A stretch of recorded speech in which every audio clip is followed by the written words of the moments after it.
comments. Mike Huntington, longtime subscriber, excited for this one. Let's go. You'll have to tell me what you're excited about. I'm guessing it might have something to do with that Big Daddy Arundel 1528. Oh, you know what? Hey, hold up 1 second, guys. I just realized my drink is super far away. Let me go grab it 1 sec.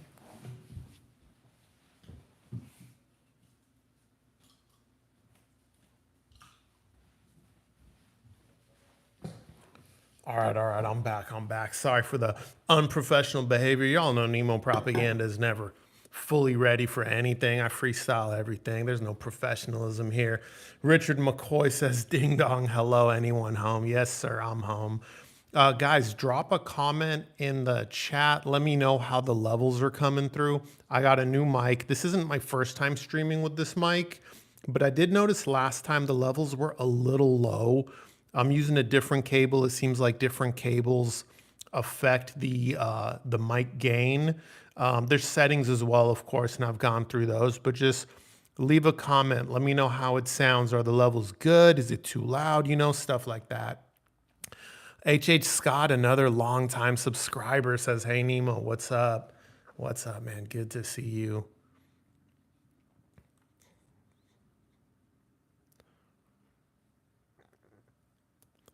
George Bravo says levels are fine. All right, good. Then we can get this thing started. Give me a second. Let me pop out this chat so I could keep up with all the questions that are about to come in. I'm sure people want to know about this Arundel 1528.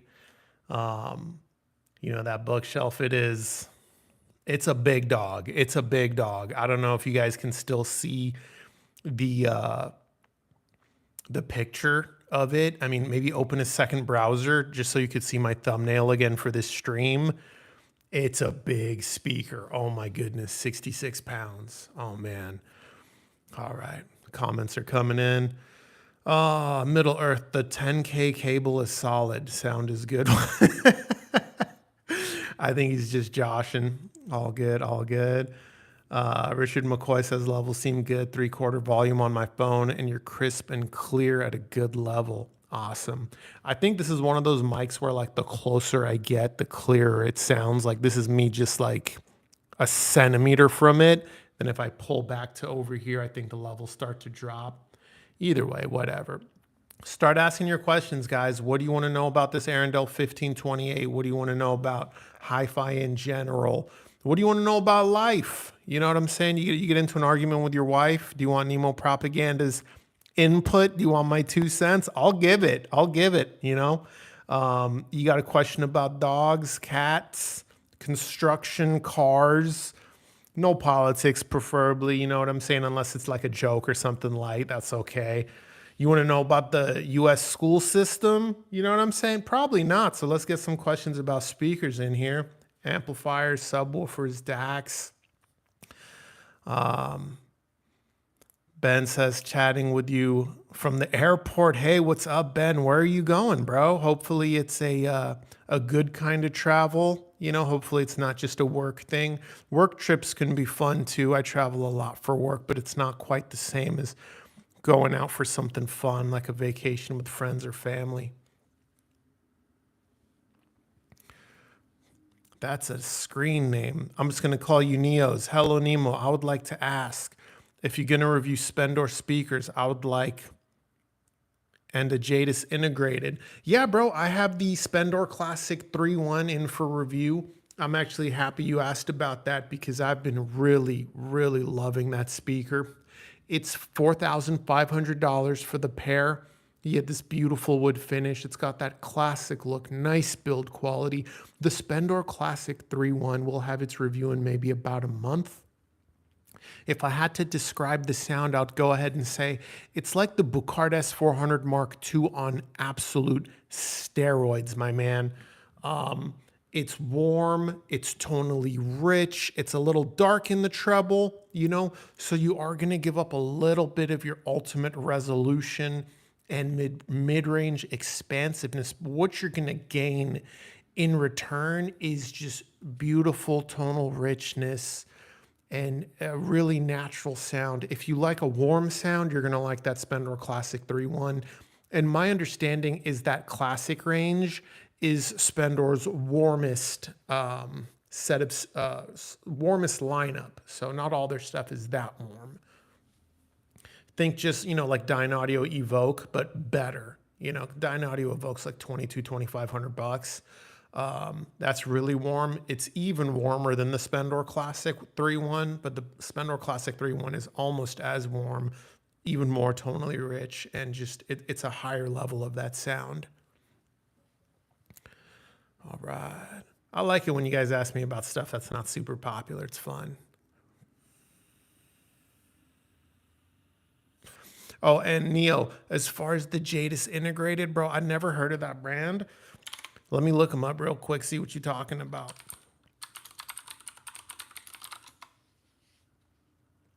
Some of these brands you guys ask about, they're not super popular in the US, or at least they're not super popular with the people I know, so I can't really get my hands on them. Jadis Electronics. Looks like they got some tube stuff. That's good looking stuff. That is good looking stuff. I like the look of that Jadis. This one I clicked on is the i35, 30 watts a channel in Class A. I have a feeling it's not cheap. It doesn't look cheap. It looks rather expensive, actually. Let's see if we could find a price.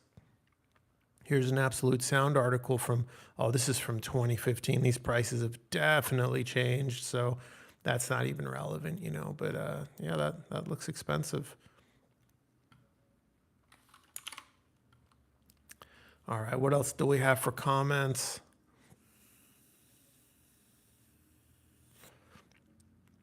Where does Ben asks, where does the 1528 fit in the low-level tier list? So you're talking about low-level performance, figure 69 decibels and lower, sitting about 6 feet away. So, anytime a speaker has a lot of bass, you're going to want to play it louder to get the most out of it. Now, that doesn't mean it's not going to have great sound at lower volumes, but it does mean you're going to miss out on some of its greatness. And I'll give you an example. The Cabas Murano I just reviewed, I don't think I called it a low volume champion. And some people did ask about that. Is it going to perform better at low volumes than something like a Buchard S400, KEF R3 Meta, or Totem Bison? Yeah, it's a speaker that's double their price. But are you going to get the best out of the Cabas Murano at low volumes? No. If you want the best out of the Cabas Murano, it's a speaker that has substantial bass. You got to give it some juice to hear what it's truly capable of. But even though you're going to get less of its performance at lower volumes, its less is still more than something half its price. I hope that makes sense. The Arendelle 1528s are a little bit similar in that regard, but being so much harder to drive at 84 dB, they really do need more juice to get going. They certainly don't sound bad by any means at lower volumes, but they, at say something like 65 dB, they're not going to sound as effortless as something like a Focal Aria 906 that's 90 dB efficient and only needs a couple of watts to get going. And that 1528's big. I think if you're going to buy it just to listen at low volume, I think that's a mistake. That's not what the speaker was made for. Arendelle made that speaker for guys that want to hit 120 dB peaks or louder. George Bravo says, what are you expecting from the new Buchard flagship bookshelves?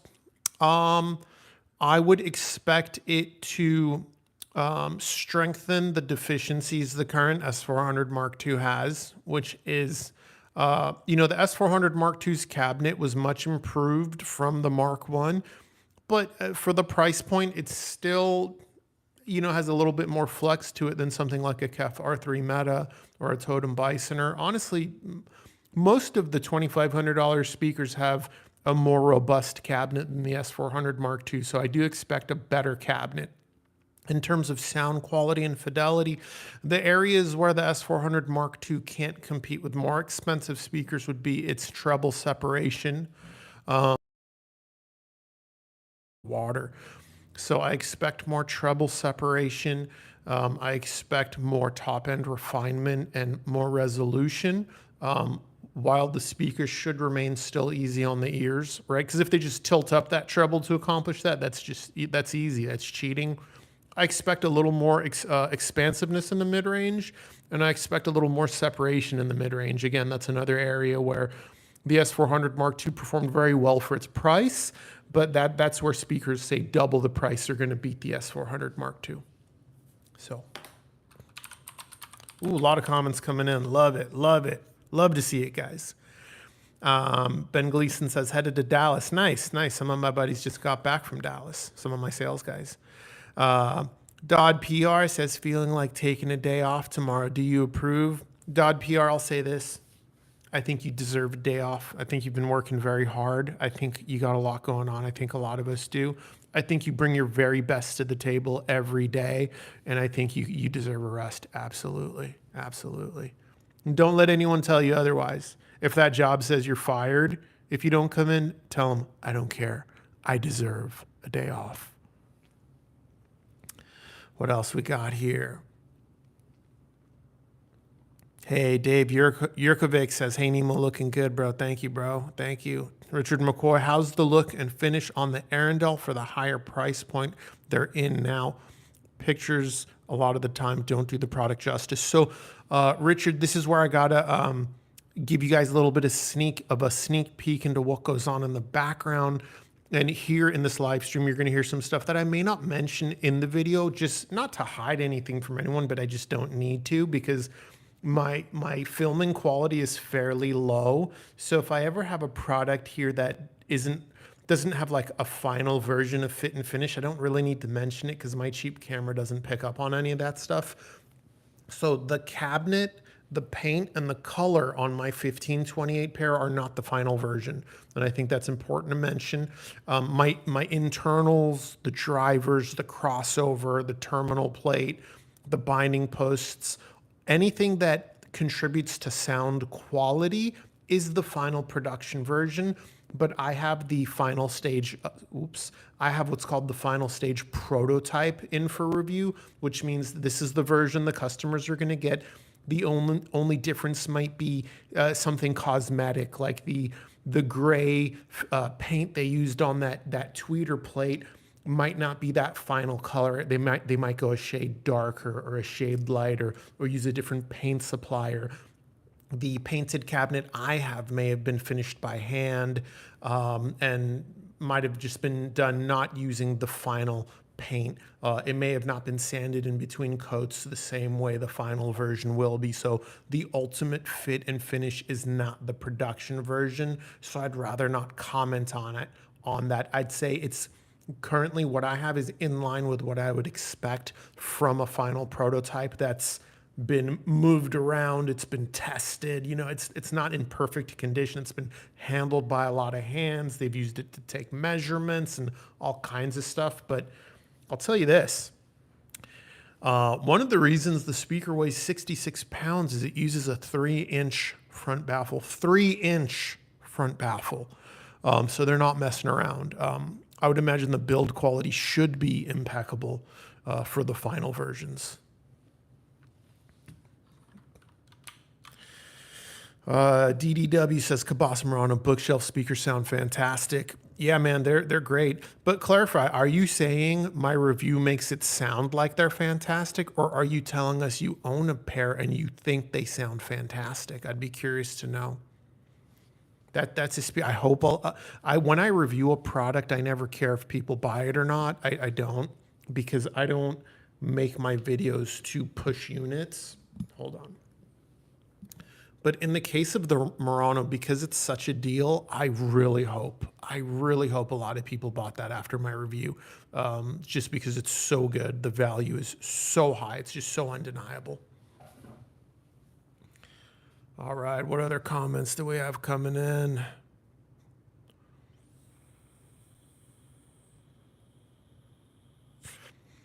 Middle Earth says, YouTuber named Renee had a Jadis and huge problems with it. Love Renee's channel.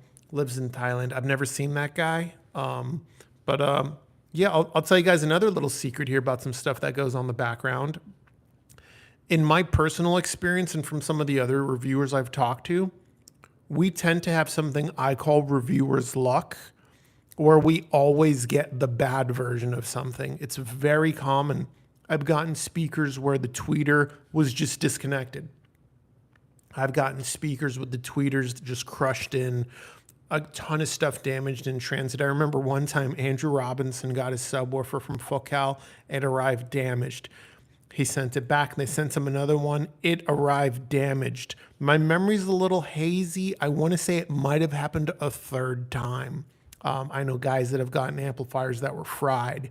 I know a reviewer that got a very expensive subwoofer from a somewhat obscure brand, and the plate amp was fried. He got a second one from them, an exchange, and then the driver was blown. He got a third one. The driver was blown again. I know another reviewer who had a center channel speaker that was around $8,000, and it was completely fried. It had blown drivers. I think sometimes we get a lot of open box products that are just repackaged nicely. I know personally of reviewers that have been told this is a brand new review sample, unopened, never used, 0 hours. It arrives and it's very clearly a used unit. It's secondhand. I don't know why this happens. It's very odd. It's very bizarre. I know guys that have gotten broken volume knobs, all kinds of stuff. I call it just reviewer's luck because it does seem that reviewers tend to deal with more failures than the average consumer. I know I have. Like anytime I've bought electronics for myself, I've had stellar luck. I've never had a problem. But once I started the review channel, I've had a lot of samples that were just wonky. They had to go back for one reason or another. And if you guys are wondering why I don't mention this kind of stuff in the video, I don't think it's relevant. Most companies have like a 2 to 5 year warranty. They're going to take care of their customer if they get something bunk anyway, so it doesn't matter.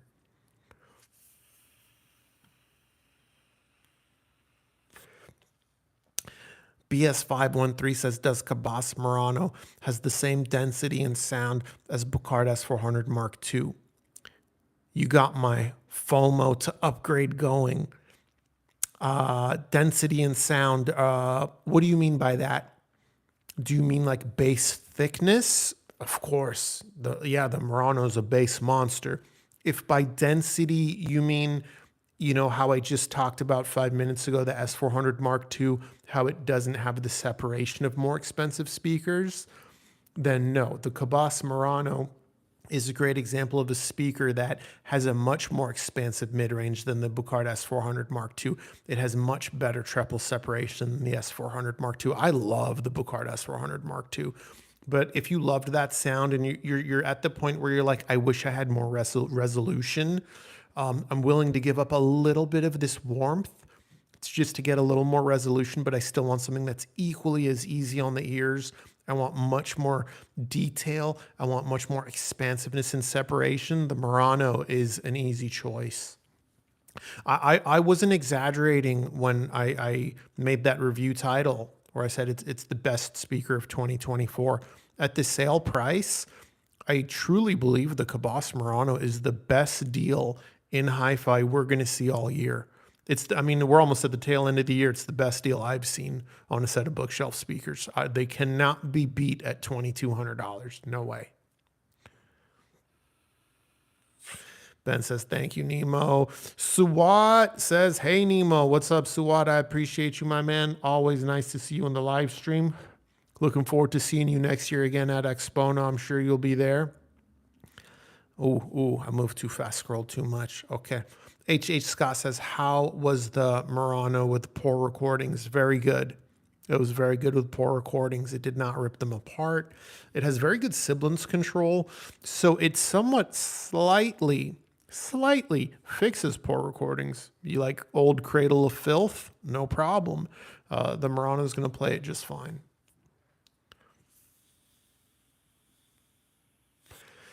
Middle Earth says, watched more than one live stream with people asking about the Cabas Murano, which had to have originated with your last live stream.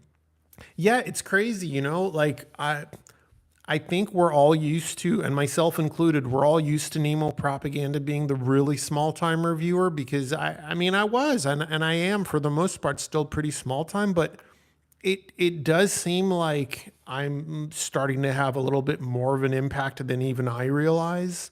I've had other reviewers tell me that too, like, hey, that thing you just reviewed, a bunch of people are asking me about it now. And that didn't used to happen. And I mean, I do have 22,000 subscribers now. So that is, I mean, I'd say that's still a small channel for the hi-fi space. I consider below 30,000 subscribers for a hi-fi channel to be a small channel. I think once you have like 30, 35,000 subscribers, you're medium size. And I'd say, 35 to say, 65,000 is going to be considered medium size. And once you're above 75,000, you're a big channel. Obviously, 100, 150,000 plus, even that's like a very big channel. And then I'd say if you're anywhere close to 300 subscribers as a hi-fi channel, you're one of the kings of the hill, that's, your Darko, Andrew Robinson. There's very few of those guys. Edwin Guzman Marine. Hi, Nemo. I'm late to the live, but I wanted to ask about the Cabas Murano. Is it a good idea to put it close to the wall? I can only put it 1 foot from the wall. 1 foot's not that close because when we measure speakers, it's front baffle to rear wall. Now, let me check the Cabas Murano's depth. 1 second.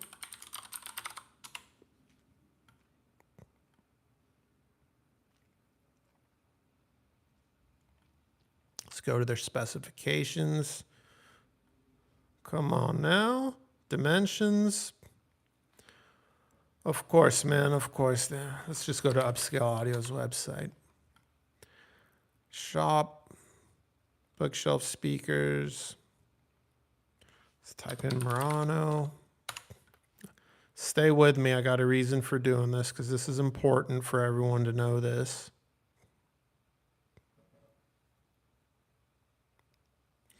So the Murano is 11.8 inches in depth. So the Murano is a foot deep. We're measuring front baffle to rear wall. If you can put a foot between the rear baffle, like the port and the main wall, you've got that speaker. I consider that 2 feet off the main wall because your front baffle is 24 inches off the main wall. That's plenty of space. I think that's fantastic. So yeah, I wouldn't worry about that too much. It is a speaker with a lot of bass. So your mileage may vary, of course, but if you're thinking 1 foot from the rear port to your wall, that's okay. That's good. All right, let's get back to these comments. That's people talking to each other. DDW, can Cabas Murano go really loud, like 95 dB? Yes, it can. Of course, do keep in mind loud and room size and how far you sit matter. 95 dB from 3 feet away is not the same as 95 dB from 15 feet away. And this is another important thing that you guys got to keep in mind. And matter of fact, I'm going to bring up a calculator and I'll tell you what the difference is. Let's see here.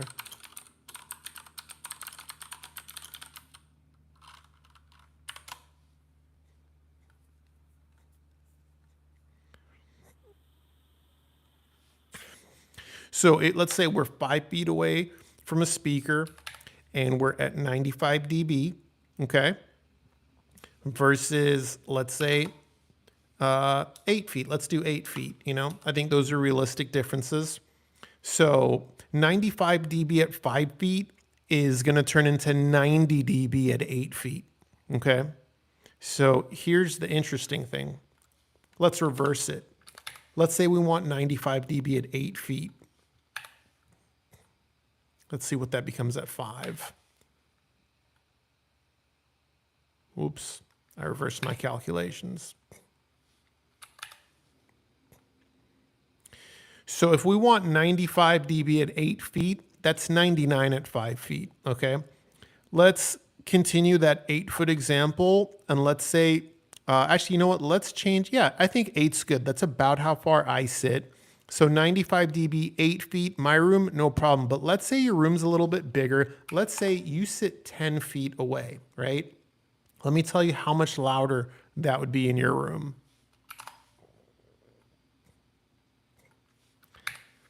So if I can get 95 dB at just 8 feet, at 10 feet, you're going to need 96.9, 97 dB, right? So if you're sitting further away, your idea of 95 dB could be 100 or more in my room. I don't know if the speaker's capable of that. That's pretty loud. That's where, you know, if you want crazy loud, that's where brands like Arundel come in. That's kind of their thing. One of the things they really focused on with the 1528 is how loud it can get. I don't know what it's actually capable of, but I know it could do well north of 120 dB, 20 hertz to 20 kilohertz, wideband, just full tilt nonstop, over 120 dB. Let's see if it's on their website.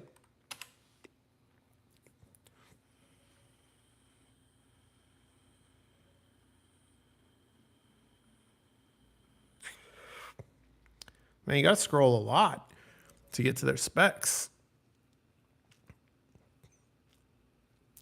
All right, let's see if it's here. No, I'm not seeing anywhere on their website where it talks about their like maximum acoustic output. There's a lot of literature on their website, so I might have missed it. Let's see here. Let me see if I can control F this.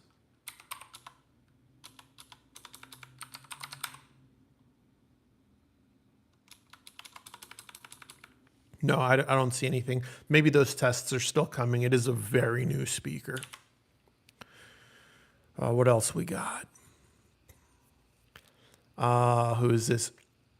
Oh, I can't say that name. CRMNLY Insane. Criminally Insane. Okay, that was easier than I thought. Criminally Insane says, love the Murano review.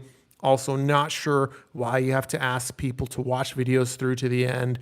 Videos are chock full of useful info beginning to end. Bro, I agree. Like if you don't watch the whole video, you're missing a lot of context. But most people only watch 4 to 6 minutes of my videos. It's so frustrating. And it's very obvious it's not just people who click off because they get busy, because people will ask questions that are literally answered in the second half of the video. And I will comment, brother, did you not watch the whole video?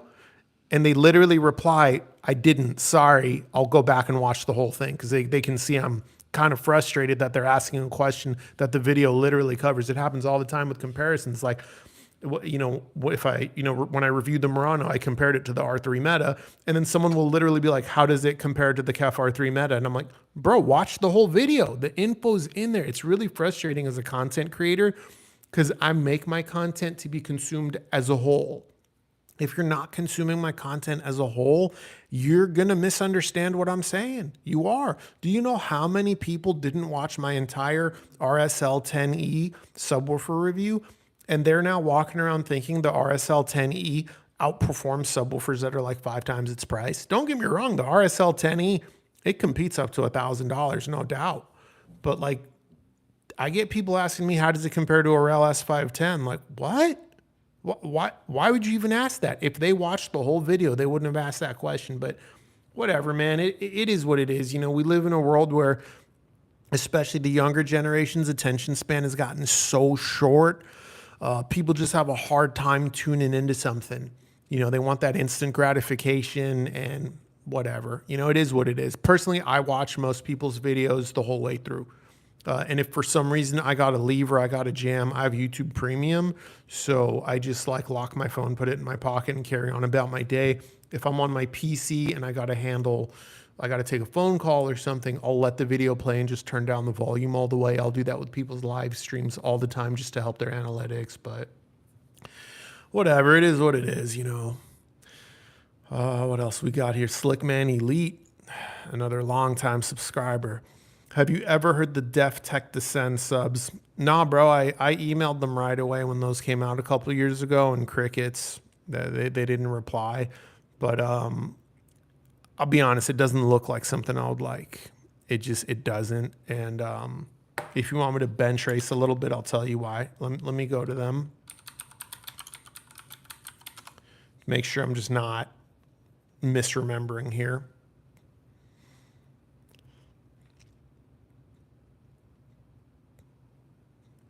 If I remember correctly, I think it had a lot of passive radiators. Let's see. So let's go to that Descend 12, $1,200, 12-inch long throw woofer. Yeah, everyone uses a long throw woofer, guys, you know. Oh yeah, dual 12-inch passive radiators. And it gets as low as 25 hertz plus or minus 3 dB. I don't really care about this. The specs not impressive, but I don't really care about specs because extension specs are a lot like tire size. Two brands can measure slightly differently, and you can't really compare them, so it's meaningless. But fun fact, guys, I don't like passive radiator subwoofers. And I know you guys are like, what do you mean? You literally own a pair of Rel Carbon Specials. You love Rel subwoofers. You've been talking about this for years. I don't actually consider Rel subwoofers to be passive radiator designs. I consider them sealed subwoofers. Yes, technically they do have passive radiators, but their implementation and tuning of the passive radiators is very unorthodox, and no one else does it the way they do it. Rel's passive radiator subs sound awesome. Everyone else's passive radiator subwoofer sounds like a vented subwoofer, like your typical traditional vented subwoofer. Soft attack without any distinction. Not necessarily monotone, but note-to-note distinction is just okay. Transient response is just okay. And what you get instead is this really thick, juicy sound that might be great for LFE, but maybe not ideal for music, right? And at $1,200, when I look at something like the Descend DN12, I just think, why would I buy this instead of an SVS SB2000 Pro? You know what I mean? Who do I trust more to make a good subwoofer, DefTech or SVS? I think that's a question you got to ask yourself when these speaker companies make subwoofers and that's not really their thing. What are the chances they're making it better than SVS? Because to me, SVS is kind of like the standard. I'm not saying they're the best. I'm not saying they're the worst. I'm saying they're the bench line. You know what I'm saying? If a subwoofer is not better than SVS, just buy the SVS.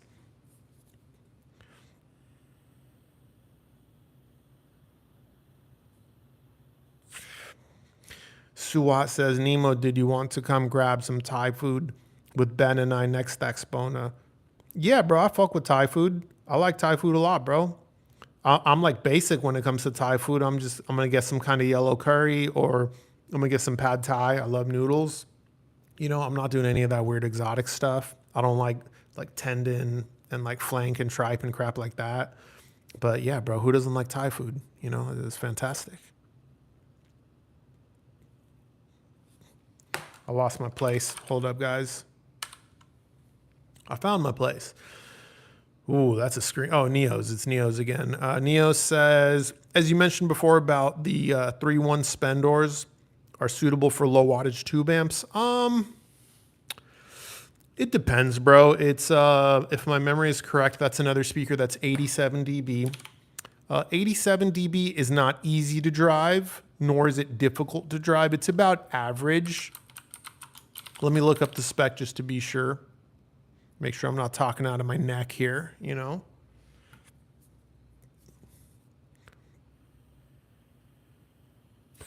$88 dB sensitivity. It's a speaker with a lot of bass, and its bass is really strong. And this is what you got to remember. Even if it was a 90 dB sensitive speaker, bass sucks up wattage quickly. So if you're planning to buy these Spendor Classic 3-1s and use them with an 8-watt tube amplifier and you listen around 75 dB, I think you'll do just fine. Are you going to have the most bass control? Probably not. Is it going to sound tonally rich and beautiful and organic? Absolutely.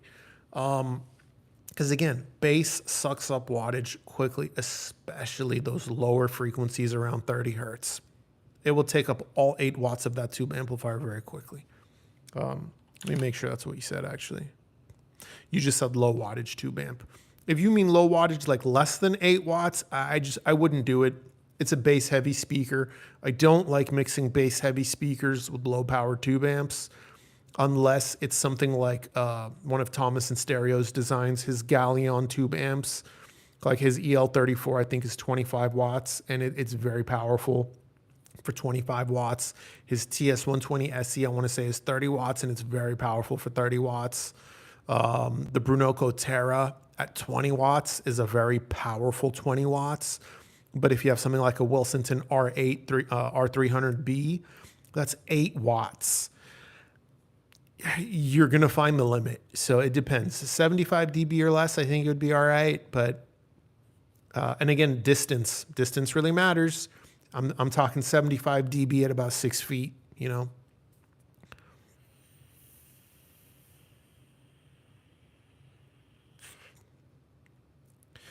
500K says recommendations of best small speakers of around 9 inches. You put 9 feet high. I think you meant 9 inches high, sub integrated under 1K. So I can't find you something in this kind of format with a size restriction because I'm going to have to Google all these speakers' heights to answer this question. I just can't do that in a live stream. When height is a requirement or just physical size, what I say is help me help you. You got to do the legwork. You got to make a list of a few options that fit your physical dimensions, and then you can come and ask me, hey, I've narrowed it down to these 3 options, these 3 speakers, or these 3 subwoofers, or these 3 amplifiers. Physically are the size I'm looking for. What can I expect? How do they compare to each other? I'm happy to step in and help with that, but I can't do all the legwork and, you know, find all the specs and the different heights and, oh no, that one's not going to work for them. You got to do that.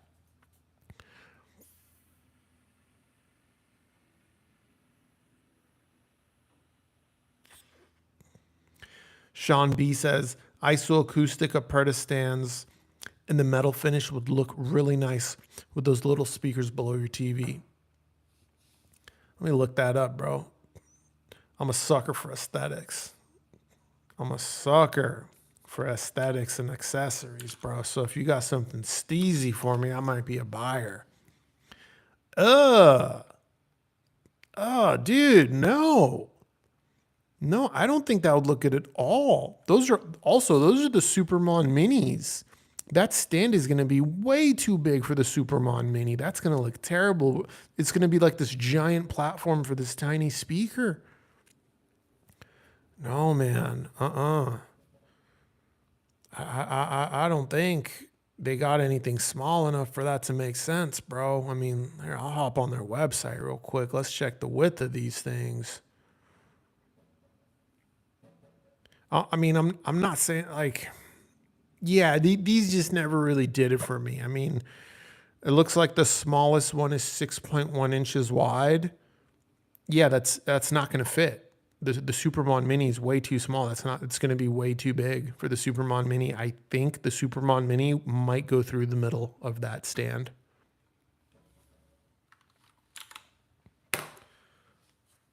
What else we got here? Let me lean back a little bit. Bar stool is not comfortable to sit in. JR says, howdy, how's the Cerwin Vega review coming? Will we see it soon? Soon, I don't know. Let me check my schedule. I need to move this a little bit. How does this work? That's good. Actually, I don't like that. Let me check my schedule, see where that thing's at. So I got those on September 16th. So I'm going to do my best to have a review filmed and edited by November 16th. But I'm doing my best here. You know, holiday season's coming up, so no promises. I'll do my best, though.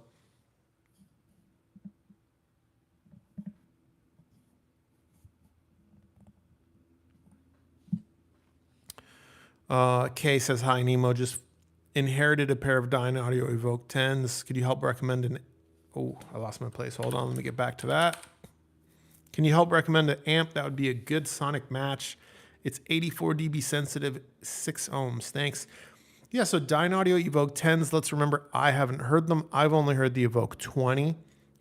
My experience with Dynaudio is that their speakers in the same family are fairly consistent with each other. The smaller ones are just a little bit more forceful with their bass. They're a little bit more rowdy. The Evoke range is very warm. Warm to the point that you are giving up some resolution. You are giving up some expansiveness in the mid-range. They are plenty warm enough that I would not want to add any more warmth to them. I'd want to do the opposite. So I'd stay away from any tube amplifier. I'd stay away from anything like the Choco Ime. I would not want any more warmth. I want analytical. I want to help give it a little more resolution. So something like the Kinky Studio EX M1, something like the Buchard I150, something like on the more budget side, Emotiva TA2,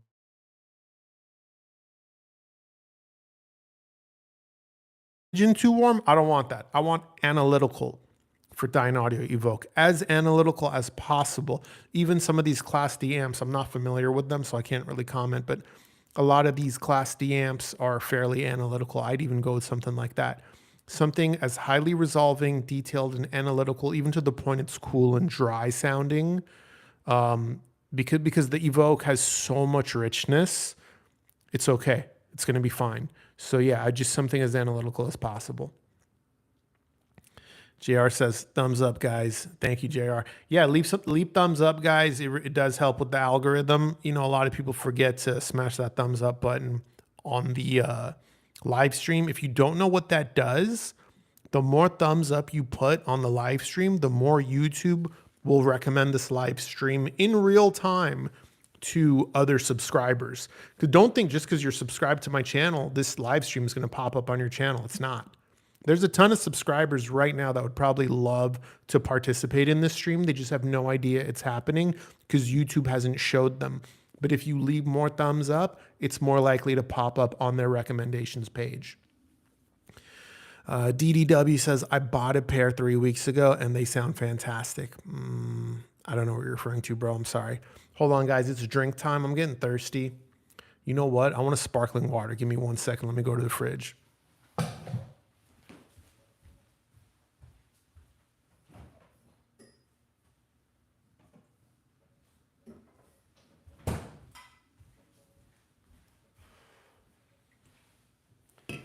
All right, guys, we're going to do a little bit of product placement. You're going to learn Nemo's favorite brand of sparkling water. Look at this bad boy. This right here, the Waterloo Strawberry. This one is my absolute favorite. And look, I'm going to show you the audiophile way to open a can because many of us are sensitive to sound. We don't like loud, sharp sounds. And opening a can, I hate that sound. It's really loud to my ears. And I'll be honest, sometimes it'll kind of like, ugh. What I do is I put my thumb over this part. Watch this. And then I open it. It dulls like that high frequency, like crack of a can opening. That's how Nemo Propaganda does it. Let's get a sip in.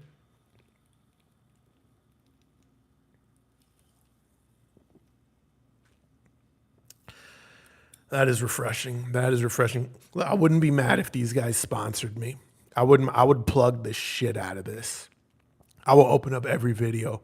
This review is brought to you by Waterloo Sparkling Water. I would say that with so much pride. I would say shit like nothing quenches your thirst more than Waterloo Sparkling Water. I would plug the shit out of this for a free supply.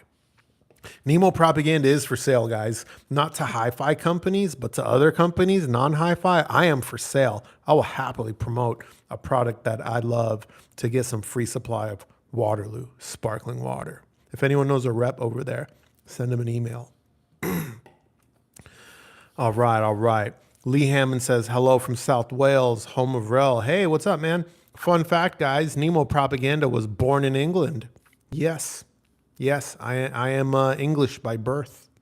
I definitely don't talk like it anymore. Moved to America in 1989 when I was about 6 years old. What else we got here? Dylan Gray says, hey, man, what would I gain from upgrading from the Hecko Salons to the Cabas Muranos? Woo, a lot. I love the Hecko Salon. I love it. So one of the areas where the Hecko Salon Revolution 3 does not compete with the big boys is soundstage size. It just does not compete with R3 Meta, Picard S400, Totem Bison. It does not compete with any of the $2,000 speakers in terms of soundstage size. Its stage is a little narrow. Its mid-range expansiveness also doesn't compete with the big boys. And that's an area where the Cabas Murano would be a substantial upgrade over the Hecko Salon Revolution 3. It's going to stage wider, taller, deeper. Bass is going to be just as strong, if not a touch stronger, extending a little lower, having a little bit better note-to-note distinction. Bass is going to be a little bit tighter, a little quicker, just a little bit more articulate overall. Mid-range is going to be slightly warm like the Salon. but quite a bit more expansive, better sibilance control. Treble is going to be not as forward as the Salon. The Salon's treble, looking back on that review, that's something I wish I would have clarified a little bit more. I don't think I was super clear in illustrating how on the forward side of neutral the Salon Revolution 3 is. So the Salon Rev 3 has a lot of sparkle. So the Cabas Murano is a little bit dialed back in the treble compared to the Hecko Salon Revolution 3, but you get way more detail, way more separation, way more space, more fidelity, more refinement. That's going to be an absolutely solid upgrade. But don't get FOMO. If it's not in the cards right now or not in the budget, the Salon Revolution 3 is a fantastic speaker. I still own my pair and I love them very much.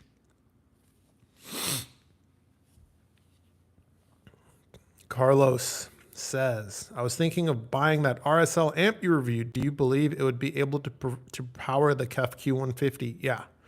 Guys, if you don't know this, the RSL IA 255.1 is one of the more powerful little Class D amplifiers. Don't believe these Chi-Fi specs. These Chi-Fi companies lie their asses off. They all claim like 100 watts, 200 watts.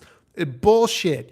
Guys, these fucking Chinese companies, when they rate wattage, they rate it at 10% distortion. 10%. It's ridiculous. It's embarrassing. That's not usable wattage. RSL is an honest company. And that IA 255.1, it's not just another like cheap Chi-Fi amp coming out of an amp house. They designed that themselves. That is their own design, guys. And it's got an honest 50 watts RMS times 2. It is a very powerful Class D amp for $110. I don't think you can do better. It'll drive the Q150s, no freaking problem. Do it. What else we got here?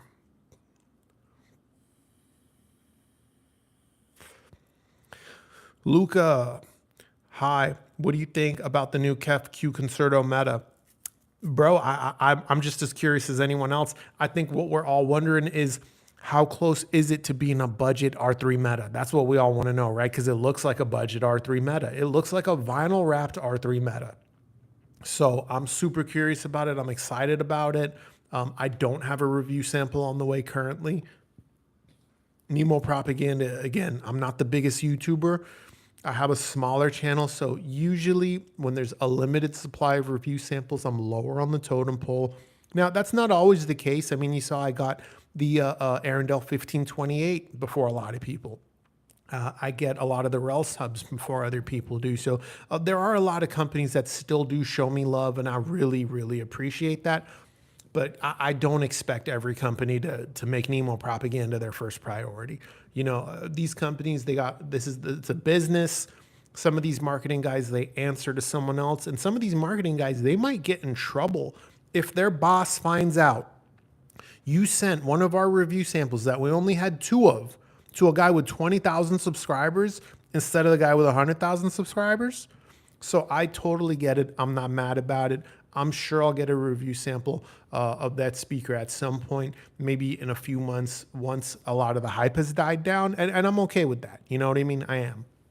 Nemo Propaganda is not very entitled, guys. I'm not. Feliciano, another longtime subscriber, he says, I've always wondered if you were to DIY a subwoofer and get an external amp for it, how it would compare to something like that Rhythmic flagship sub or something like the LV12M. It wouldn't even come close. It wouldn't. Unless you used Rhythmic's DIY kit that has their servo technology. What makes Rhythmic great is a lot of things, but their vented subwoofers specifically are incredible because of their servo technology. And their servo technology is not the same as others. Theirs is patented. Their start-stop behavior, their note-to-note distinction is identical to that of most brands' best sealed subwoofer. You cannot DIY that without servo. You can't. I've DIY'd a lot of vented subs. I'm into car audio. Car audio is all DIY. I've designed many of my own cabinets from the port area to the port shape, length, tuning frequency, dimensions, the thickness of the wood, the front baffle, everything. The subwoofer enclosure in my car, I designed 100% myself and had someone else build it for me. And it's not even close. It's great. You can make a really good enclosure on your own, especially because if you're doing it yourself DIY, you don't have to worry about any restrictions, any budgetary restrictions aside from your own pocket. You could pick your own tuning frequency. You can make sure the port area is where it needs to be to avoid chuffing and things like that. You can make it whatever shape you want to fit your room, but it's not going to have the start-stop behavior or note-to-note distinction, bass fidelity, or nuanced detail and handling of delicate passages that a rhythmic has. It's just not.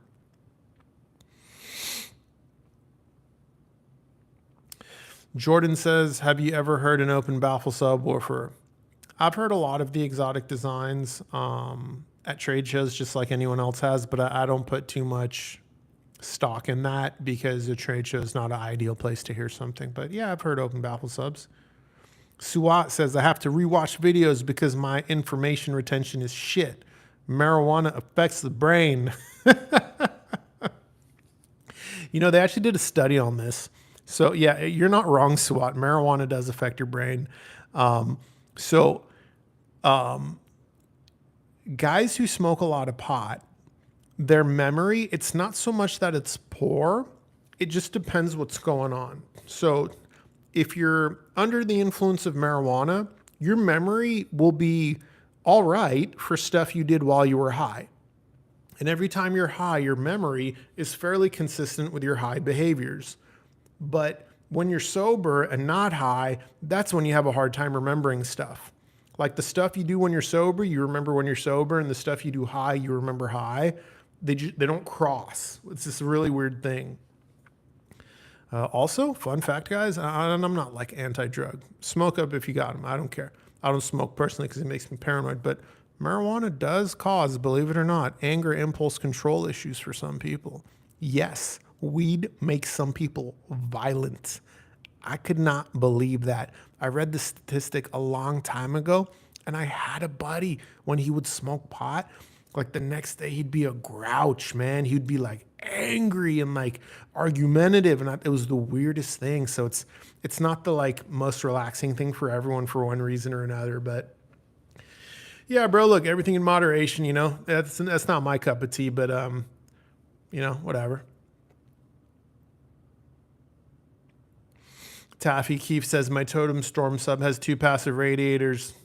That's more of a statement than a question. So all I'll say to that is, okay. Stay Brown says, will you review any of the Tannoy Eaton or bookshelf from Upscale? No. I do believe Upscale and Tannoy are parting ways. Tannoy was sold quite a while ago. So I'm not sure they're going to continue with that relationship. Every time I've been to Upscale Audio and I've asked about Tannoy, the conversation shifts to Fine Audio. So I don't want to get into it too much or say anything more beyond that, but I've also heard some complaints that since the acquisition, Tannoy is not what it used to be. I mean, for those of you that don't know, Fine Audio was started by a group of, I believe, 4 or 5 ex-Tannoy engineers that were very unhappy with the quality that the current owners of Tannoy were allowing. And they wanted to get back to making really high quality, beautiful products. And they founded Fine Audio, and that's their new brand. So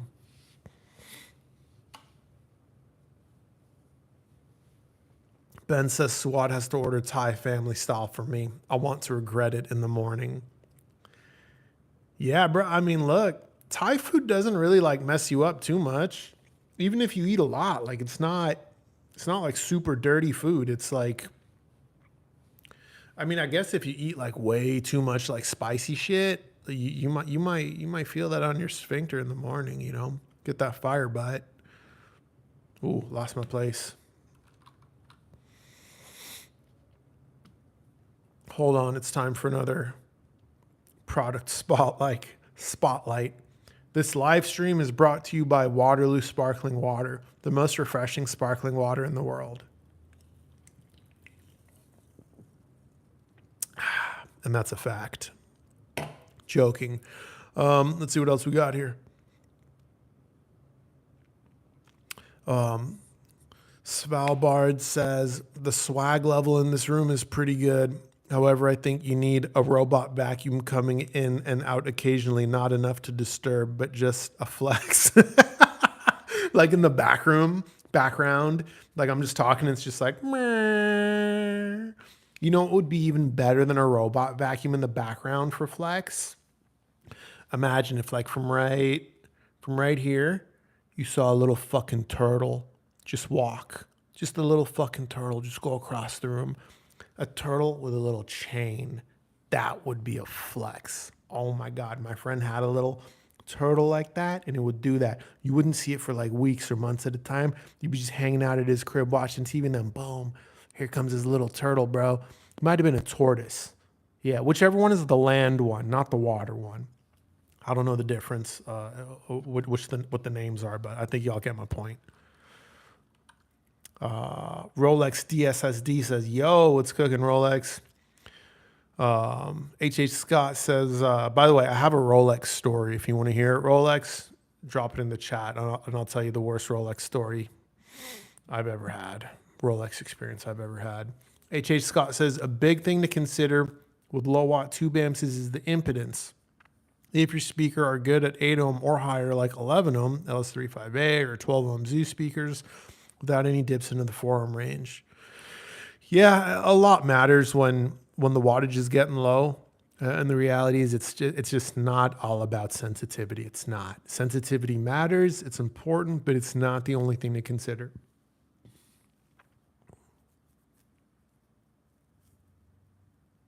What else we got here?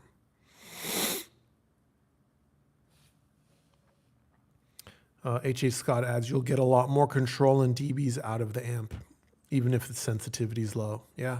Yeah, because look, here's the thing, guys. Like, it's almost like impedance graphs, right? Like, there's a big difference between your impedance dropping down to, say, 2.7 at 40 hertz versus that same 2.7 happening at 250 hertz. So there's a lot to consider when you're looking at, you know, if a speaker's fairly easy to drive or not, or what kind of load it presents on the amplifier. It's not as simple as just looking at that sensitivity spec. Sorry. Suat says, damn, thanks for that can opening pro tip, homie. We'll have to try that with the sparkling water. Yeah, I'm telling you, dude, just put your thumb over where that thing pops and just a little bit slowly. Super easy. All right. H.H. Scott says, I think Zero Fidelity reviewed the Evoke 10. He loved them, but said they weren't very warm like normal Dynaudio sound. I would watch his review if I were looking for an amp for them. Maybe. I don't know. I mean, I talked to him about the Evoke when I had him, and we were on the same page. So unless the 10 is voiced very differently, which does happen sometimes, guys, do not assume two speakers in the same family in different sizes sound the same. Do not make that assumption. The Emotiva B1 Plus and the Emotiva B2 Plus back in the day, they did not sound the same. They were not the same sound at all. The Folk Alcanta #1 bookshelf and the Folk Alcanta Tower, totally different sound. The #1 bookshelf is more on the neutral side of things. The Tower is way sharper with its treble attack. Totally different. Just because they look the same or they're part of the same family, it does not mean they sound the same. So yeah, that's good advice.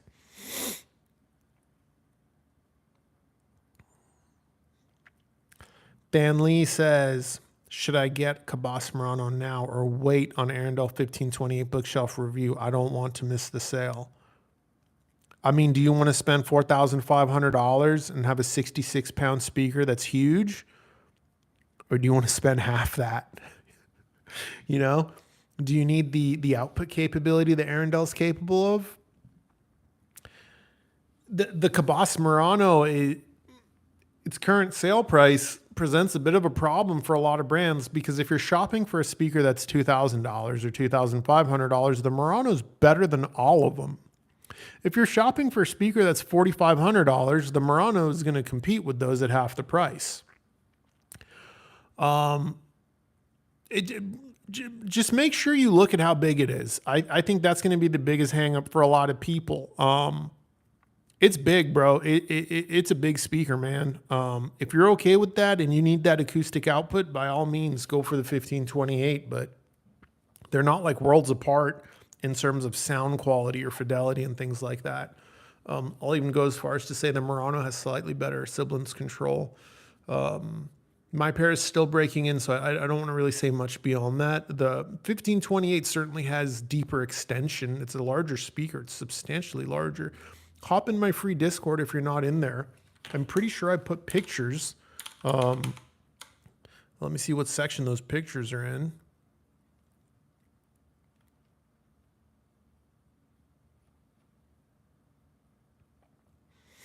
They might just be in main chat, honestly, but yeah, I don't know where they are, but hop in my free Discord, DM me, bro, and I'll send you some pictures of the 1528 and directly next to the Murano. It's a substantial size difference, but $2,200 is tough to beat, man. I don't want to dissuade you from buying the new Arundel. The new Arundel is awesome, but $2,200 is just a hell of a deal, man. There's no other way to say that, dude. Let me see where I left off. Time for another sponsored message from today's sponsor, Waterloo Sparkling Water.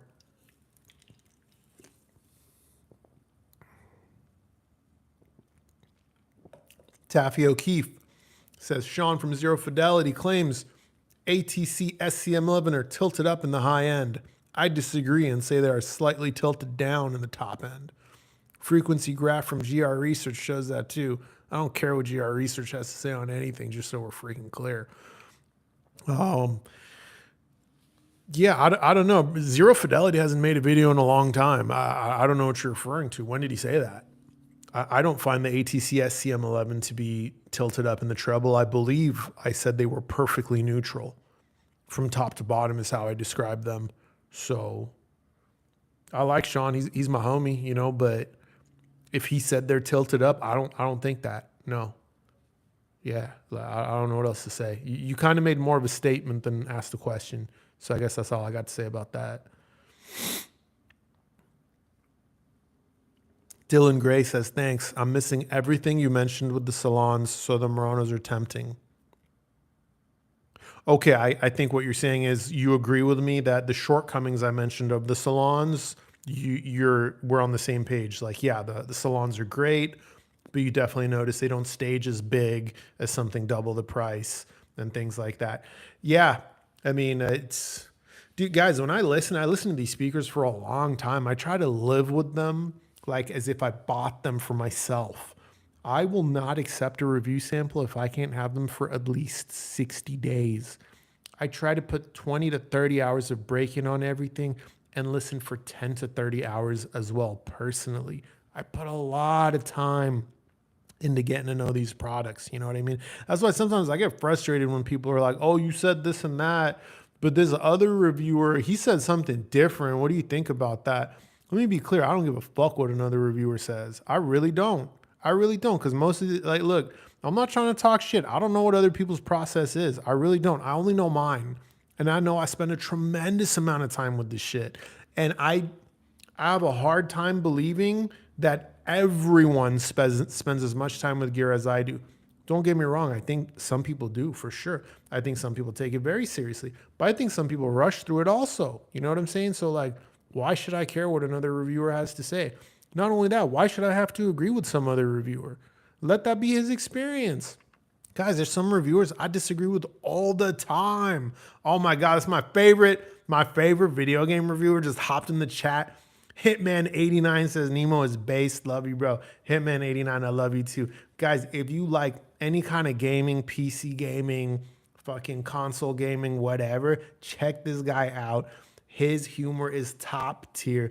He does a lot of different reviews on video games and stuff. They're always short, sweet to the point, and very candid and unfiltered. Guys, if there's one thing I wish we could bring to our hobby that Hitman89 displays in his videos is the level of candidness these video game reviewers can bring to the table, we can't do. We can't do. These video game reviewers can be so candid. They can criticize the company so openly because what's going to happen? Let's say Ubisoft won't send a review code to a video game reviewer no more. Okay, whatever. They could buy the game on a Steam sale for $30. So these video game reviewers, y'all, they are fearless. They are so unafraid to upset these companies. They don't give a shit. But us hi-fi reviewers, sometimes, hey, it's real. We get worried. If I criticize too much, I'm gonna lose access. That's a concern some people have. That happens. And when it's a $2,000, $5,000, $10,000 item, you know, like you don't want to deal with that. So sometimes we'll be tiptoeing around our criticism and shit. Hitman89 says, stop it, bro. I'm blushing. You're a solid dude, bro. You're a solid dude. Thank you for hopping in. I appreciate it. All right, where did I leave off? Let's see here.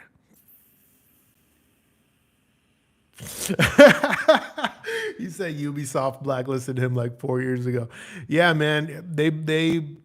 I'm not surprised. I am not surprised. Okay, where did I leave off? I know it was something about the evokes.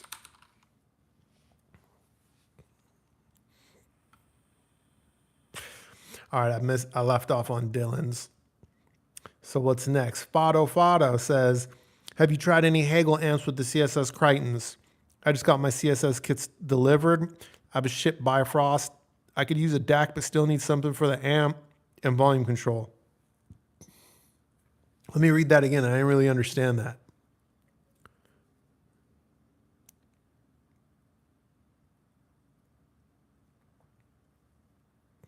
Oh, you don't have an amp. So you're thinking about getting an amp for the Crichtons?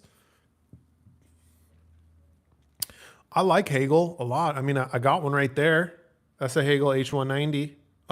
You know, I use on the daily in my living room with the Supermon minis. I love it.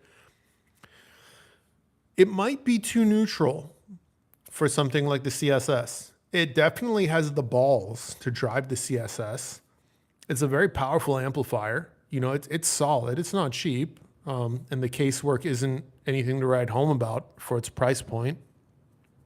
You might want something more on the analytical side. You might want something more neutral than the Hagel. Hagel is neutral, but it's like neutral warm. It's almost like a Kef R3 meta as an amplifier. You know, the high frequencies are a little bit smooth. The mid-range is a little bit warm, not too much in any direction, just enough to make it sound sweet and enjoyable. That might be too relaxed for the CSS sound. I would want something more analytical.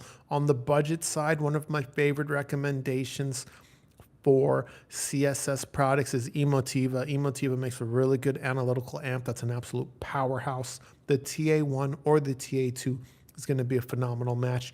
If you want something different, I haven't heard it, but my understanding is the Audio Lab stuff is also on the analytical side. And if you want, ooh, that did not feel good. Ooh, I just put my leg up because I needed a little stretch, and oh man, that does not feel good. Your boy's injured. Anyways, if you want something more expensive, Kinky Studio, my favorite analytical amplifier, you know. And if you want something highly detailed and resolving, even more expensive, you know, a little bit more natural sounding, that would be like your Luxman, right? All right. Where'd I leave off?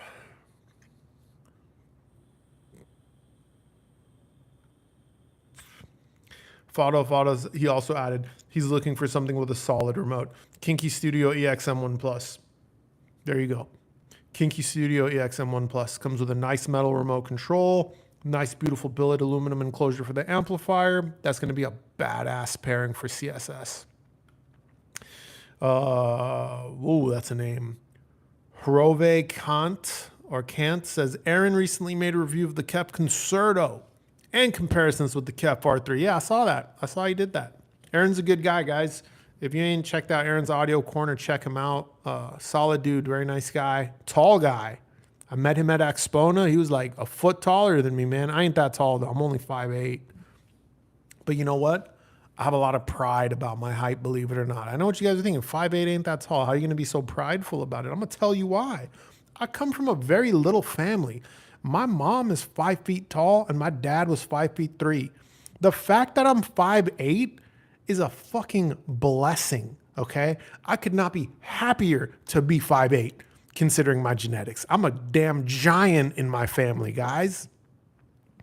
Also, you got to love what you got. You know what I mean? God made us all how he made us, man. It is what it is, you know?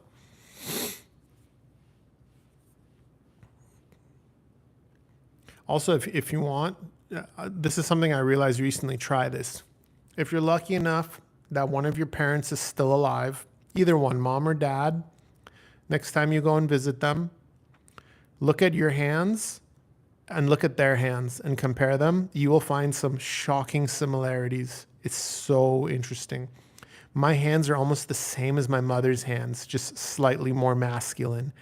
And it's something I noticed the last time I went and I saw her, and I was like, wow, that's like fascinating, you know? Because like my face doesn't look like her, obviously. Like I don't think I look a lot like my mom, but when you look at the hands, it's so obvious we have the same genetics. All right, what else we got? Middle Earth says Wilsonton Audio Lab YouTube channel has the amp dyno and the FunFi chip amps never make it to full spec. Yeah, bro. I mean, yeah. Williston Audio Lab is a super cool old school YouTube channel where the dude, he mostly reviews car audio amplifiers and he puts them on an amp dyno, but he does review some like home products as well. It's good times. It's good times watching his channel. It's one of those channels, you watch one video, you're going to end up watching like 10 or 15 of them. It's a lot of fun. I haven't seen any of his newer stuff in a while, but I used to be deep into his reviews. I'll be window shopping like crazy watching his videos. I'm interested in shit that I have no plans on ever buying, you know. Carlos says, thank you for the answer, Nemo. You're the best. Love your reviews. Thank you, bro. I appreciate the kind words, man. I do. Darpan Buyan says, you must review the Cuff Concerto. I will at some point, bro, but, you know, being a smaller channel, I'm a little bit lower on the list of priorities. Oh, Ty threw down $5 super chat. Thank you, Ty. I appreciate that. I appreciate that. Much love.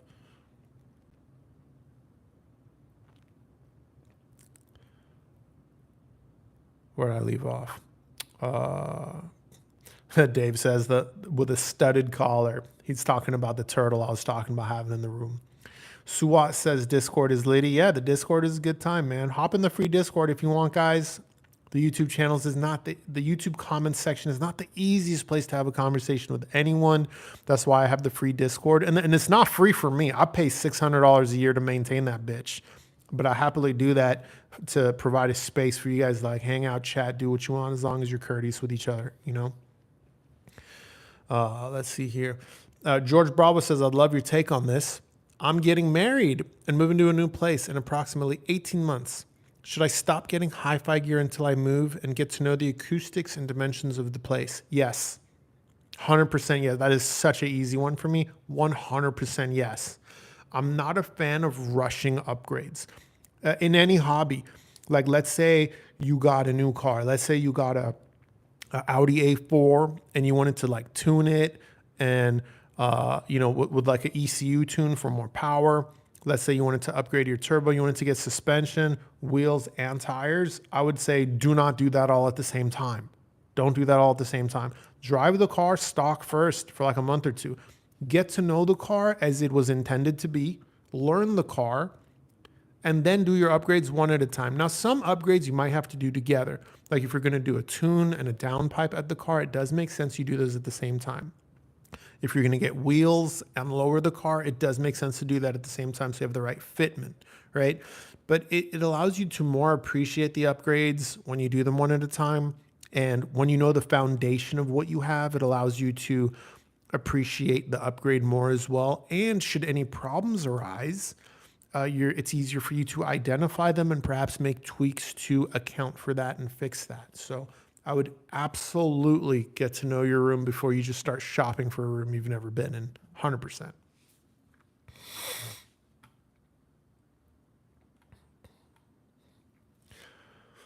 SC to God says, are there any decent ABRs that can handle a 4 ohm load? Planning on doing a 3.1 channel home theater set up with 3 KEFs, 3 CAF R6s and 2 REL 1510 Predators. Want an all sealed setup. Yeah, bro. Yeah, there's AVRs that can crank out 4 ohms, no problem. There was one I was just saw because someone asked me about it. It was the Denon RZ70. The Denon RZ70, Audioholics tested that thing. Its first 50 watts were below 0.005% THD with 2 channels driven. And I think at 4 ohms, they were able to get it to put out something like 200 watts a channel with 2 channels driven. That was pretty damn impressive for an AVR. Again, that's a Denon RZ70, I believe. I've never heard it, just so we're clear. I don't review AVRs. But some of them are absolute powerhouses, especially if you're not going to be using all the channels. Because like some of those, like let's say they're only like 90 watts a channel, right? You know what I mean? Hold on, my calculator always glitches out. Say they're 90 watts a channel. That's 990 watts that the amp's putting out if it's an 11 channel amp, right? If you're only using 3 channels, you have now a few hundred watts to each of those 3 channels. Not all of that wattage is going to go to those 3 channels, but you're going to get a lot more. Ooh, sorry, Onkyo RZ70. You're right, Ty. Onkyo RZ70. Yeah, not Denon. My bad. My bad. Thank you for that clarification. And I'm sure there are other AVRs that can crank out like honest power at 4 ohms. Anthem is another one that comes to mind. I've never heard it, but I believe that's another AVR. Emotiva has an AVR. Oh my goodness, how did I forget about them? This might be one of the better value options. Let me go to Emotiva. I haven't heard this one either, but let's see what this one is.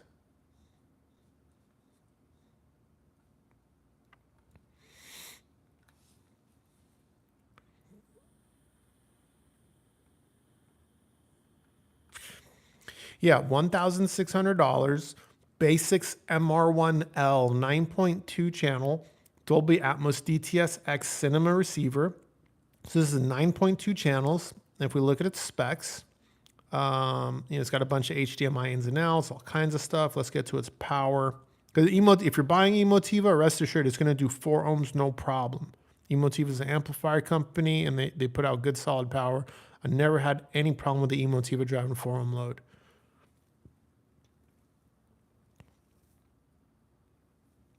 So power output per channel, 2 channels driven, 140 watts RMS at 8 ohms, 200 watts RMS a channel at 4 ohms at 0.1% THD. 5 channels driven, let's go with that because you're going to be doing 3. 5 channels driven, 110 watts RMS a channel at 8 ohms, 140 watts RMS a channel at 4 ohms, 0.1% THD.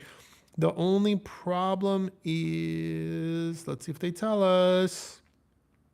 Yeah, Emotiva still doesn't tell us their 4 ohm reference, if it's 20 hertz to 20 kilohertz, or how they're measuring it. The 8 ohm, they do tell us. 8 ohm is wideband, 20 hertz to 20 kilohertz. I do appreciate that. I wish their 4 ohm wattage spec also told us the reference. But most brands don't give us that information. So Emotiva is not the only one. It's not like they're hiding anything. It's just I'd personally like to see it. And for what it's worth, if anyone's wondering, all 9 channels driven, 85 watts RMS per channel at 8 ohms, 100 watts RMS a channel at 4 ohms at, again, 0.1% THD. So that's $1,600. I mean, that's going to be a pretty good option.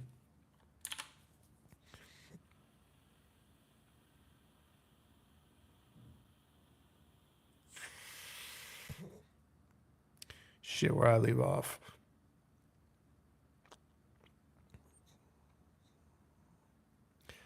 $902 Nick says, I didn't know Hitman 89 was an audiophile. I follow him on Twitch. Hell yeah, bro. Hell yeah. Kant says, bravo, Nemo. Just continue like that. Thank you, bro. Thank you. Suat says, I love this inter-hobby fanboying. Yeah, bro, of course. Look, just like you guys like me as a reviewer, there's like other content creators I like, that I get really excited for. You know what I'm saying? So, and it's none of the hi-fi guys. I don't care about any of the hi-fi guys really. Like, they're cool, don't get me wrong, but like hi-fi is not my number one hobby. It's just the one I have the YouTube channel for. Like, the hobbies like I love and like the reviewers I love are like And some of them are small time, like, obviously like Hitman 89 is one of them. There's this other small time content. And when I say small time in like video game reviews, that's like under 100,000 subs. There's this dude, Shadow Elite HD.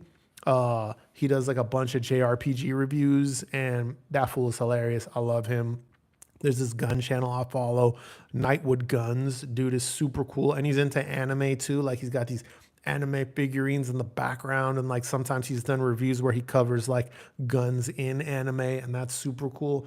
And like, dude, like if Nightwood hopped in here and said something, I would have freaked out. I would have been like, whoa, that'd be super cool. Those are the guys I get hyped for. Like if I see one of their videos come out, I'll watch every single one of them no matter what. They can make like Hitman 89, Nightwood Guns, Shadow Elite. They can make a video on a topic I don't even care about. I'll watch the whole video. I love it. Okay, all right, where we leave off here. Ty says, much love, Nemo. Hope you're feeling all right. I've got plenty bass and cross at 80 hertz for 2.1 listening. So if bass extension isn't a driving factor, what would you say is the DIY speaker to get? I mean, I'm no expert in DIY speakers, bro. You know what I'm saying? I'm not sure. There's probably so many options I don't even know about. I wouldn't even know what to tell you. I don't know if you could DIY a speaker and get it to be as good as something like the Cabas Murano at its current price, because some of those higher end drivers do get expensive. So that's something to consider. But I don't know. And look, if it feels like I'm pushing the Cabas Muranos, let's be clear, I am. I think they're that good for the money. I think they're like so crazy good. And I think anyone who misses the chance to get them is going to be super bummed. It's a definitely like jump on it while you can situation. All right, how long we been doing this stream for? Oh, damn, 81 minutes? Whew. I maybe got 15, 20 minutes left in me, guys.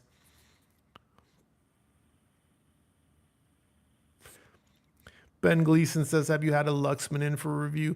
No, man. My channel's too small for that.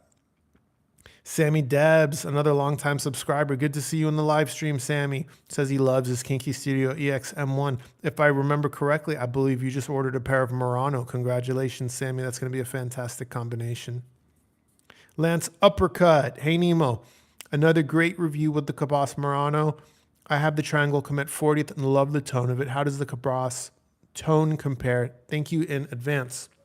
So one of the shortcomings of the Triangle Comet 40th is its ability to play loud. The Cabas Murano can play substantially louder. Another shortcoming of the Triangle Comet 40th is its bass response. It hardly has any. A subwoofer is absolutely required for the Triangle Comet 40th anniversary.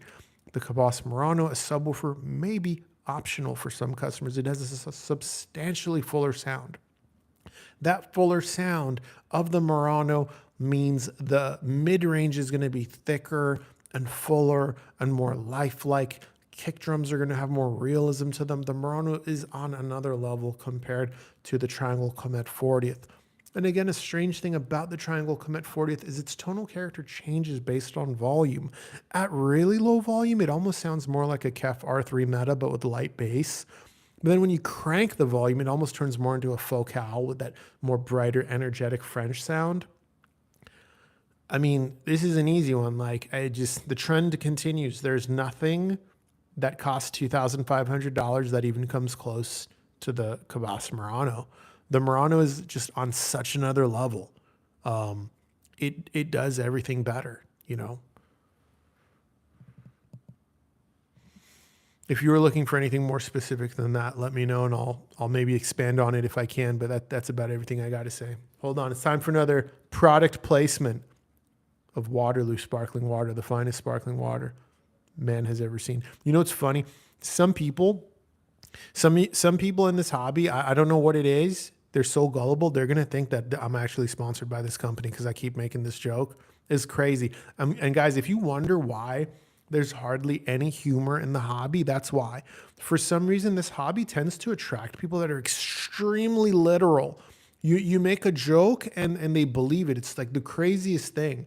Like I remember one time Sean from Zero Fidelity, he did a live stream and like we're homies and he made a joke. He took a jab at me and said I was deaf or some shit. And it was like so obviously a joke. And I had a gang of people coming to me, leaving comments like, oh, Sean from Zero Fidelity talking shit about you. He said you're deaf, this and that. And it's like, bro, he was joking. Like, like, relax. It's okay, you know? With how long I've been holding this up, it definitely looks like I'm sponsored though, huh? Whew. The refreshment it brings to the table, it's really like on anything else. My second favorite for the record is going to be the Pastique LaCroix flavor. That's a watermelon. I wish they'd have just named it watermelon. Like, what is pastique? Maybe it means watermelon in Italian or something, but the Pastique LaCroix is very good also. Oh, let's get a little stretch going. Oh, you can see my Pikachu tattoo. I choose you, Pikachu. Yep, that's what that is. It was a mistake. I regret it. It's a tribal Pikachu. He's my favorite Pokemon. You know why I got a Pikachu tattoo? I don't know if you guys noticed, but Pikachu is not the strongest Pokemon. He's not. But he's loyal. And the dude always gets up and he fights like hell. And because of that, he prevails. So Pikachu is like a life lesson in just like do your best, never give up, you know. I think that's like a very respected character for the Japanese, and they try to like put that on the youth, which is good. So I got Pikachu on my bicep. All right. Ed Beck says, hey, Nemo, how's it going? How's Metaphor ReFantasio? So I finally got it working, bro. I found some settings. I was able to get it to work with my PS5 controller and my gaming PC. I've got like 10 hours on the demo. So I finished the demo. I just bought the full version last night. It's downloaded. It's in my Steam library. And as soon as this stream is over, I'm going back to the game. I'm really enjoying it so far. It does feel, bro, a little bit political, like just a little bit, but not too much. Anime has always had kind of like those little femboy-like characters, so that's nothing crazy. I hope it doesn't become preachy. Anime and Japanese content, it's not uncommon for it to have some kind of like heavy anti-human messaging. That's like definitely a thing. Like even back in the day, G Gundam was very anti-human. It was very common also for anime to have a very environmental message. The Japanese seem to be big on that in their media. So I got no problems with that. As long as it's not overly preachy, I'm okay with it. So I hope Metaphor doesn't turn into that. I don't think it will, because none of the reviewers I've seen so far that normally tend to bash on overly political games have said anything about Metaphor being like that. So I'm loving it so far. I am. It's a fantastic game. I was playing Trails Through Daybreak before, and I threw in the towel on that. I'm like 9 games deep into the Legend of Heroes series of games, but Trails Through Daybreak, it just lost me. I just got sick of, so many scenes don't have voice acting and you got to read so much. I think I'm finished with the Legend of Heroes series, which is unfortunate because they were with me for quite a long time.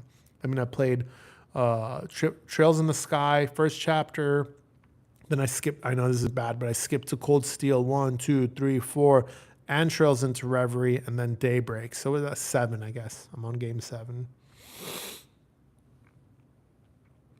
PKL69, do you think either Kinky Studio EX-M1 or Hagel H190 or perhaps 390 would be a good match for the Muranos? Yeah, I haven't heard the 390, but I own the 190. I don't own the EX-M1, but I own the preamp and mono blocks. I think Kinky Studio is a great match. The Hagel sound, at least the Hagel H190 treble, is a little bit smoother than the Kinky sound. The Hagel H190 mid-range is slightly warmer than the Kinky sound. Kinky is going to give you more resolution, more detail, more refinement. So it just depends like which one you want. I'd go either way. Novalicious says, I watch your and other audio file videos while on the cardio machine because I fucking hate cardio, but your vids get me through the 10 to 15 minutes. God bless. I know what you're talking about. None of us like cardio, bro. None of us. It's all about bench. Bench is everyone's favorite. Squats are a lot of people's favorite. I like curls personally a lot. Tries, don't get me started on triceps. I hate working out triceps. But yeah, bro, I hate cardio too. I got a spin bike. I try to hit it at least once a week. I definitely don't hit it once a week religiously, but I do the same thing. I'll put on something that's going to just take my mind off it so I can power through it. Yama Fanboy. This is like a day one subscriber, guys. Yama Fanboy was one of my subscribers since Nemo Propaganda had less than 1,000 subscribers. Much respect. Thank you for jumping in. He said, hey, bro, I just got done watching your previous video. Hope you recover soon. Thank you. Thank you, bro. All right. Oh, I just did the jump thing. Hold up.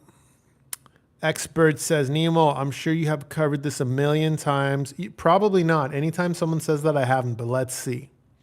But I am trying to figure out where dual subs should rank in upgrade if I'm satisfied with the base from a single S510. No one's ever asked me that. I told you, anytime someone thinks they were asking me a super common question is almost always a question I've almost never been asked.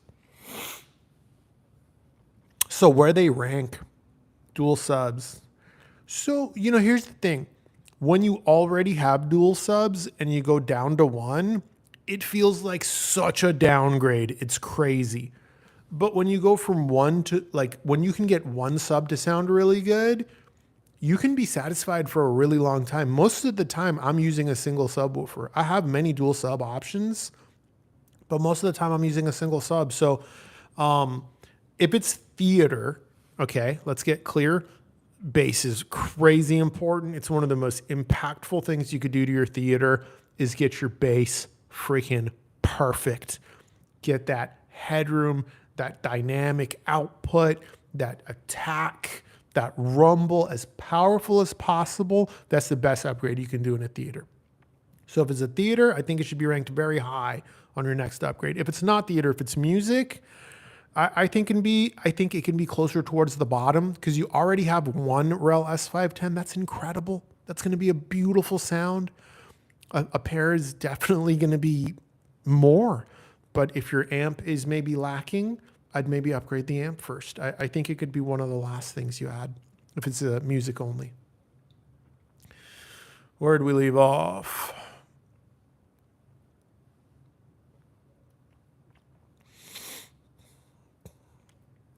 Ham says, thank you. Can get some advanced Paris amps in for review. I'm seeing them pop up more. I've never heard that brand in my whole life. Advanced Paris? I'm going to try to Google that. Let's see what we're looking at. Oh. This may be a very niche company, guys.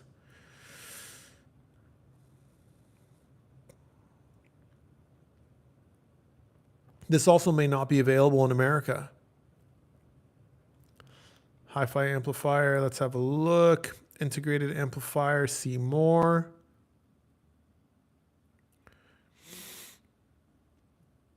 Okay, A10 Classic, A12 Classic.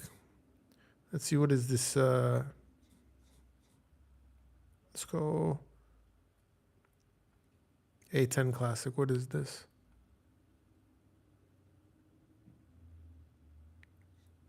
The website is a little bit slow. Something ain't right about this brand. I can't put my finger on it. I got a weird feeling. About this brand. I've been on the internet for a long time, guys, and sometimes I just get a weird feeling about some shit. Let me look at this.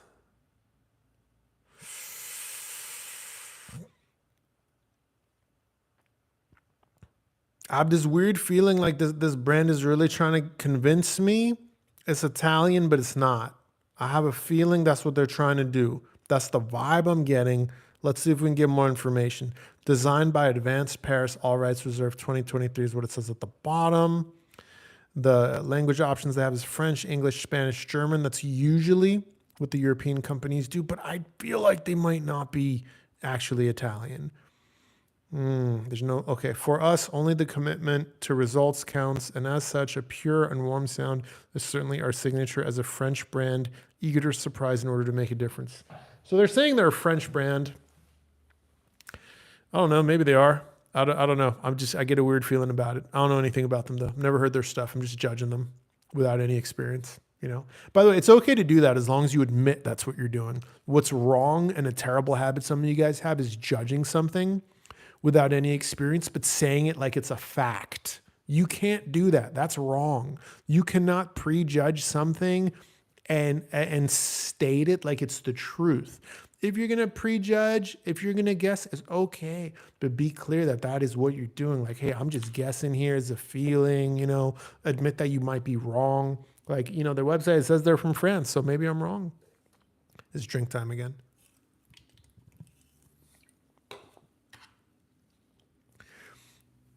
Suwat says, how do the Platamons do with your reference setup while listening to crunchy metal music? It's all right, bro. It's definitely not going to be like ideal. You know, the Platamon's a highly resolving speaker. And like, you know, like you're not going to want to listen to like crunchy, like poorly recorded Cradle of Filth through it. The Platamon puts a magnifying glass on everything in the recording, the greatness and the shortcomings. So it is a setup that you're going to want to feed it some better recordings. You know, you're not going to want to put like your worst recordings on a Platamon. No.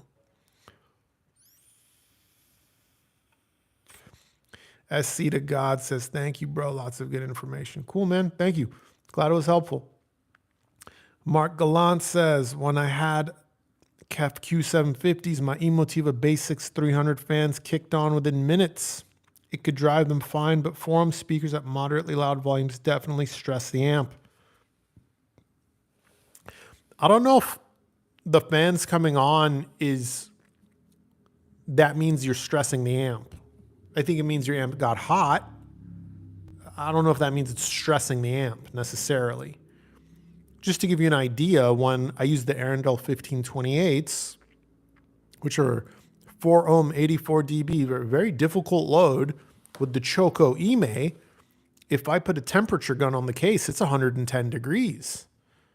I shot Alvin a message. I've had a lot of amps get hot. I'm just like, hey, is this okay? Because I was using a really difficult load, and the Choco is a small amp.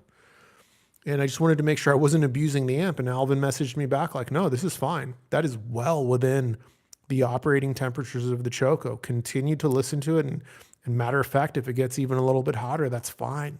Keep going, right?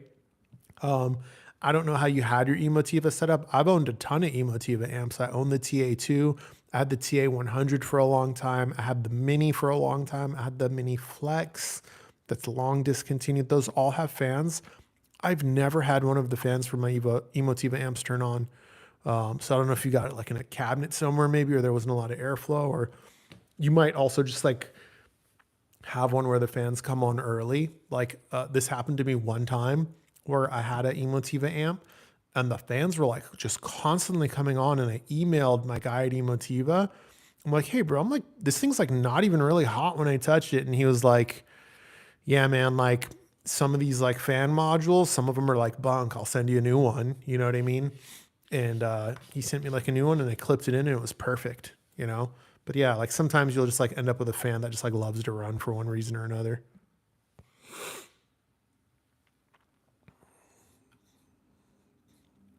Ed Beck says, I'm also really interested in hearing Nemo's opinion on Metaphor Fantasio, LOL. Oh, no, sorry. Hitman89 said that. Hitman89 was talking to Ed. Mark Gallant, did you see Aaron Audio Corner's KEF Q Meta Concerto review released today? Yeah, I saw that it was released. I didn't watch it. In all honesty, I don't watch a lot of hi-fi reviews. I just don't. Like, I'm not into the whole measurements thing, so I'll rarely watch Aaron's. I like Aaron, but I'm not into like specs and measurements and waterfall graphs personally. It just doesn't do it for me. And then like Thomas doesn't really make content anymore. Zero Fidelity doesn't really make content anymore. Jay does, but I'm rarely interested in the product he's reviewing. So like sometimes I'll watch one of his reviews. One of the most recent reviews I watched was I saw IIWI reviewed the Platamon. And I was like, ooh, that's kind of an expensive speaker for him to review. He usually doesn't like dabble in that price category. Like, let's check this out. And I watched his whole video and it was really good. Sandu from Sound News is another reviewer I like a lot, but I don't watch a lot of his content because he does a lot of head-fi and I'm not super into that. Again, guys, most of the time if I'm watching YouTube videos, I'm checking out anime content, video game content, gun-related content, sometimes some politics here and there. Like I like to stay plugged into worldly affairs a little bit, but not too much, you know. I don't think it's good for the mind to get too into worldly affairs, but yeah, I'm not watching a lot of hi-fi reviews, honestly.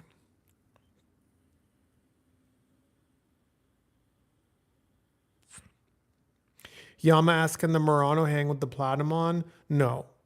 No, it's a very different sound. The Platamon was made to hang with $20,000 speakers. That was the goal when they made the Platamon. It's highly resolving to the point that if you're not prepared for that kind of commitment, you might not be very happy with the result. There is a limit to, so the Murano strikes a good balance of like highly resolving and you can feed it any recording and it still sounds great. You can give it almost any amplifier and it still sounds great. Once you reach the point of resolution and detail that the Platamon can bring to the table, you don't just give it any amplifier. You don't give it just any recording. It's starting to become a hyper-focused product, right? It's like when you buy something like there's different kinds of sports cars, right? You can buy a sports car like a Mustang GT. You get about 450 horsepower or so. It's front engine. It's more of a traditional design. You still have a trunk. You have a back seat. It's not too big really, but you still have one, right? And it's kind of a traditional car, but mostly a sports car. Then there's sports cars like think Porsche 911, right? And any model 911. It's a rear-mounted engine. You don't have a trunk anymore. You have a small one up front. You can't really put much in it. There's no back seats really. I think there's a bench back there so they can claim it fits 4 people, but it really doesn't. There's nowhere, if you've got like an iPhone Pro Max, for example, there's nowhere to put it in a Porsche 911. It doesn't fit in the center console. Like you can try to shove it in one of the side like mesh pockets. It's just like not very friendly because that's like not what a Porsche 911 is for. It's become a very specialized vehicle that's really great at a few things. And cargo capacity is no longer one of them, right? The Platamon is on another level in terms of resolution, detail retrieval, realism, digging into the recording. The Murano is not close. The Murano is quite good though.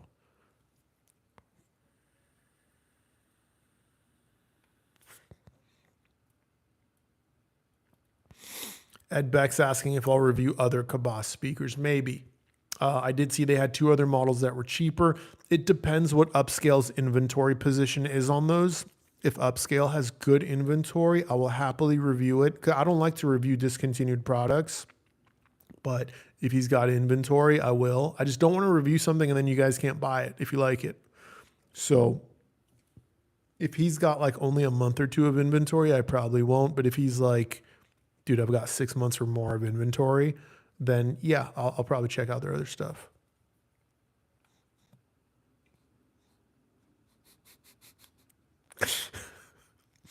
Suat says a whole lot of people on the spectrum in this hobby. Could be some truth to that statement. Brian Rose, Onkyo RZ70. Yeah, someone else corrected me. Yeah, Onkyo RZ70, not Denon. That was my mistake. Ben Gleason, Comet pretty linear at lower SPLs. It sounds like a KEF R3 Meta without bass at lower levels, if that makes sense.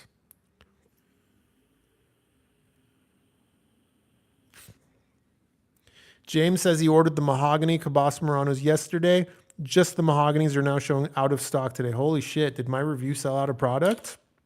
Holy shit, if that's true, I'll be so happy. I usually don't have that kind of influence because my channel is still small. Let's take a look. Let's see if that's true.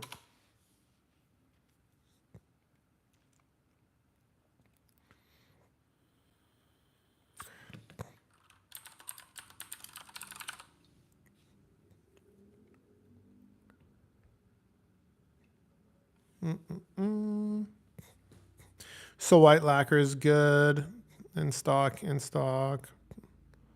It doesn't say out of stock, but it doesn't say in stock the way the other ones did. Oh, hold on. Let's see. Let me see if I can add to cart. It says they're in my cart.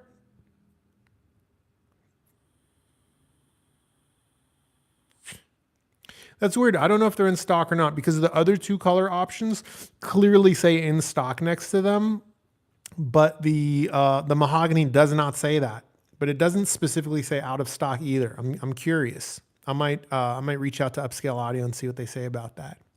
That would be cool. Like I said, I'd be really hyped if a review of mine actually sold out a product. That'd be really cool. It'd be like an accomplishment, you know?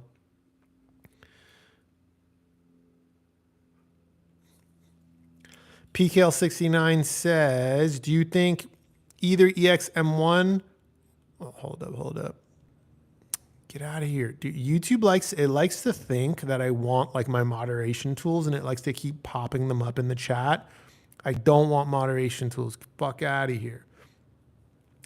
PKL69, do you think either the Kinky EX M1 or perhaps even one of the Hagel amps H193 would be a good match for the Murano? I feel like I answered this question. Yeah, I think I already went over that. Would you say the Hagel H190 and your Kinky amp are similar sounding? No, not at all. Kinky is more resolving, more expensive in the mid-range, a little bit drier by comparison tonally. The Hagel's slightly warm in the mid-range, slightly smoother in the treble. Kinky Studio is more refined, more resolving overall, more expansive, more space and separation overall.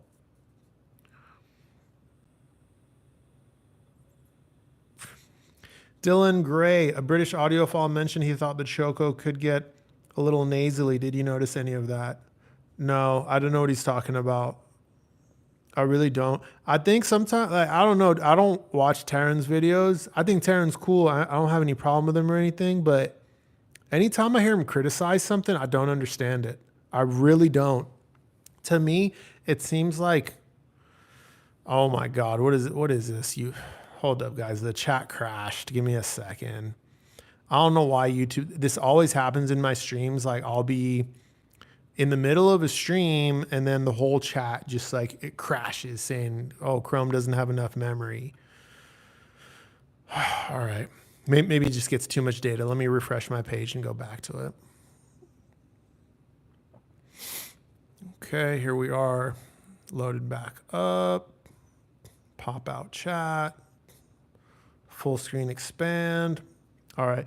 Yeah, I don't know, bro. It seems like sometimes Taryn, he chooses like the very best like something can do, and that's where he like chooses to criticize sometimes. And I don't like that.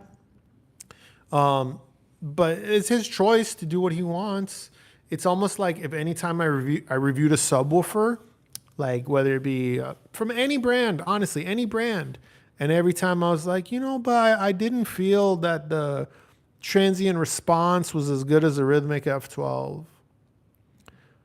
Technically, what I'm saying would be true and factual. But most subwoofers don't have the transient response of a Rhythmic F12. Rhythmic F12 has some of the best transient response you can get. If you want equal or better, you have to go with REL. That's it. So, like, if I constantly said that about other subwoofers, I feel like that would be kind of stupid. It doesn't really make sense to do that, and I feel like that's what Taryn does when he has a complaint. He's comparing it to something that like that's its standout greatness, and that's just not the way I like to do comparisons. You know, it's the same with like, for example, if I every time I reviewed a bookshelf speaker, I was like, you know, I didn't feel like its bass was on par with, you know, the Bucard S400 Mark II in terms of bass quantity. Well, yeah, most bookshelf speakers don't have as much bass as the Bucard S400 Mark II, you know.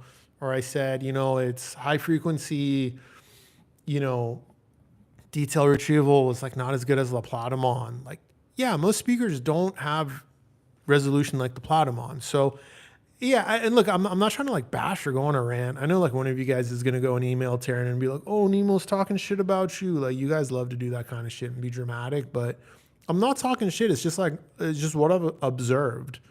And like I said, that's fine for him to do that. But for that reason, I take his criticism with a grain of salt personally. But I don't know the dude. He seems cool. I don't have any problem with him. I don't dislike him at all.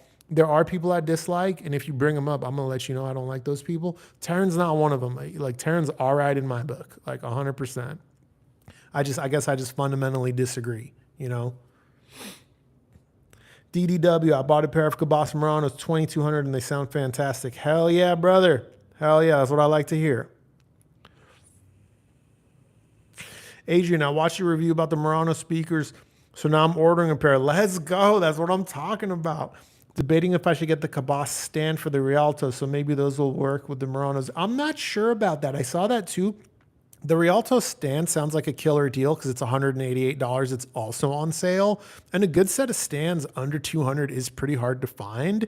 So the next time I'm at Upscale, I might just like check them out myself and just get myself a pair, honestly, because my stands look good in videos, but they're like kind of jank if you see them in person. So H.H. Scott is telling me Advanced Paris is a real French brand, been around for 20 years. They recently started selling in the States and I've gotten rave reviews. Very nice stuff. Thank you for letting me know. It did look like Chi-Fi to me, if I'm being completely honest, but I think what might be happening is there might be a Chi-Fi brand that's kind of ripped them off a little bit, and that might be why I was making that connection. Thank you for the correction. I can humbly admit I'm wrong. That's no problem with me. James, it says you can pre-order them. I don't know what you're referring to. Oh, maybe the Muranos? I don't know. You might want to check with Upscale because that could be something just their website's designed to say automatically when something's out of stock, because most stuff they'll just order more of, but I do not think Kevin is planning to order more Muranos.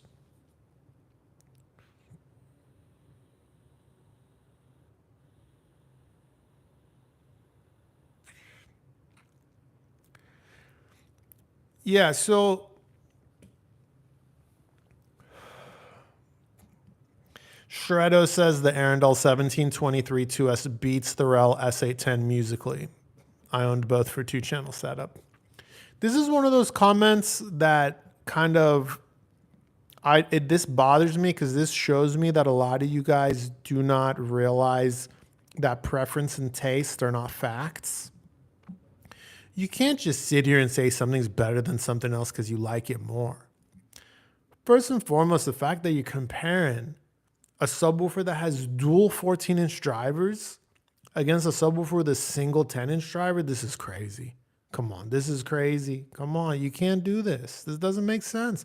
That's like comparing a turbo diesel Ford F350 to the 2.7 liter V6 F150. That's not a fair comparison. Maybe for you, for your room, for your system, this was more musical. And I'm so happy for you if that's the case. I don't mind. I don't care what subwoofer or speaker or amplifier you guys buy and are happy with. But every now and then people leave comments like this saying this other thing is better than this other thing because they thought so. That's not the way it works. Guys, if I reviewed stuff like that, you would get so mad. You can't just say this is better. That's just, especially when they're so like wildly different, you know, preference isn't reference, guys. The personal taste is a huge part of this hobby. I like the Bucard S400 Mark II than most speakers. I think you guys all know that. If I started saying it was better than everything though constantly, I think you guys would be like, fuck this guy. He's just telling us his preference constantly. Part of being a reviewer requires that I understand preference isn't reference. And when I talk to other reviewers, it seems like one of the bigger frustrations we have with the audience is the audience not understanding that preference is not reference. I love the Bucard S400 Mark II, but I have to be willing to understand and admit that the Cabas Murano is better. Straight up. Straight up. Jan R says, longtime Murano owner here. Love them. Nice to hear your take on them. Does any other bookshelf come to mind that would be a noticeable upgrade from them? Focal Canta number ones. I mean, Platamons, but at that point, you know, your amplifier pairing, your musical choice starts to really matter.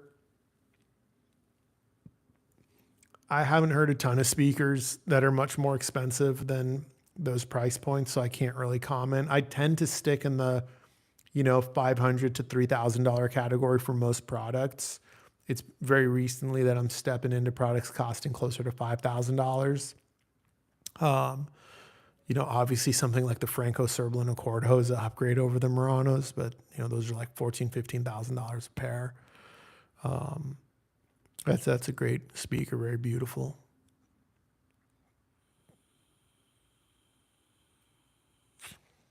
Yama says, thanks, bro. I was so shocked with the S400 Mark II bass comparison of the Murano video. I needed to know how high up the food chain they really are. Hence Platamon comparison question. Oh, fair enough. Fair enough. Yeah. Look, bro, I love the S400 Mark II, but like, I wouldn't even say it's the best, like $2,000 speaker. Like I wouldn't, like, I love it. It's my favorite of all of them. But I wouldn't even say it's the best. Like the best is probably like a toss up, like as far as like technical capability, it's probably a toss up between the KEF R3 Meta and the ATC SCM11. But personal taste is really what determines the best, not technical capability. That's why I don't love the measurements crowd. You know, your preference is going to be one of the most important things in determining how much fun you have in this hobby. So I could suggest a product for you that's technical. Its technical capability is excellent, but if its tonal character is not in line with your preference, like let's say I just start telling everyone KEF R3 Meta that or ATC SCM11, those are the best speakers around $2,000. That's what everyone should buy. What if someone wants something really bright and airy? Neither of those speakers are bright and airy, not like the Focal Aria 906. If you want high resolution and a lot of detail, even if it's like forced, you're not going to be happy with the R3 Meta or the ATC SCM11. You're going to want the Focal Aria 906 or the newly renamed Evo X, right? Let's say you want something warm, like really warm and really tonally rich. That's not the ATC SCM11, nor is it the KEF R3 Meta.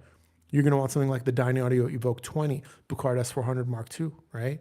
So personal taste is really what matters, not what's just technically excellent or has really good technical capability or really good measurements and things like that.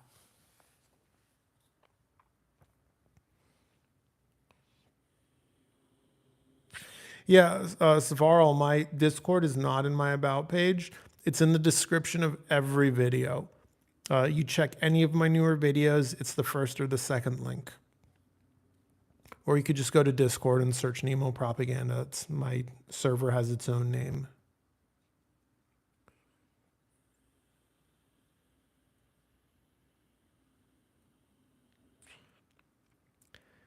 Mr. Banana Man, that is a fantastic username. He says, I was looking at the new Arundel towers and man, those are super heavy, especially the center channel. Yeah, bro. Yeah, the bookshelves are 66 pounds. The front baffle's 3 inches thick. They're not messing around. Like they really went hard in the paint. They wanted a speaker that had serious SPL output capability. The bulk of their customers buying that are going to use them in a bigger theater. They're going to want to hit 120 plus dB peaks, you know, even louder. Yama says, yeah, I feel you on that for sure. I was more into measurements back in my car audio days. Your style of reviews, comparisons resonate far more with me than the measurements-based reviews now. Thanks, bro. I appreciate hearing that. I do. Ed Beck, do you want to try a speaker with a Purify woofer? I don't have any desire one way or the other. I don't care about like how a crossover is made or what wood a cabinet is made out of or what drivers a product uses or what topology an amplifier is or what chipset or circuit boards it has, enough to want to review a product solely based on that. Like if a speaker came in with a Purify woofer, like I'll review it, but like I'm not like, oh, it has a Purify woofer. Or like a Hypex. I don't care if an amplifier has a Hypex module or not, whether it's a subwoofer or a power amp or a stereo. Like I'm not into like the parts. I don't care about the parts. I'm not into like the like I don't care. I just want to know how it sounds. It sounds good or it doesn't. I'm sure I'll check out a Purify product at some point though, because the new Bucard I don't know what it's called. The new Bucard speaker uses a Purify woofer, the new passive, and I know I'll review that at some point. So.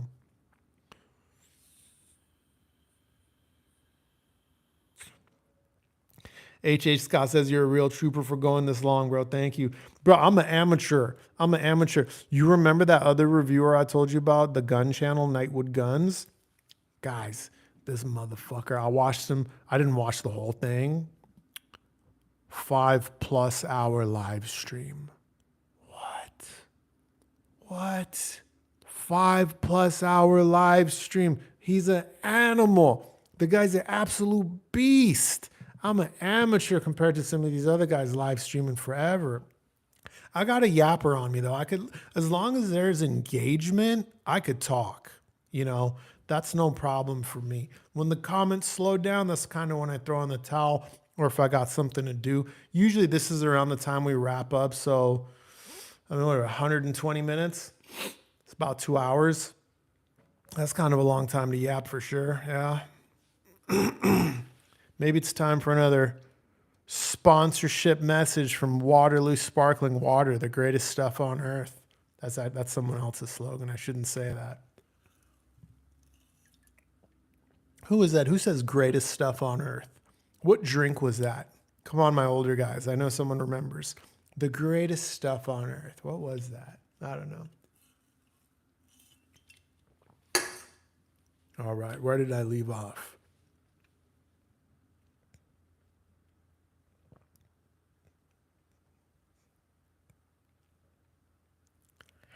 Ed says, really, maybe Bucart Mark III will have Purify. Never knew. Yeah, there's pictures on their Instagram. It definitely uses a Purify woofer.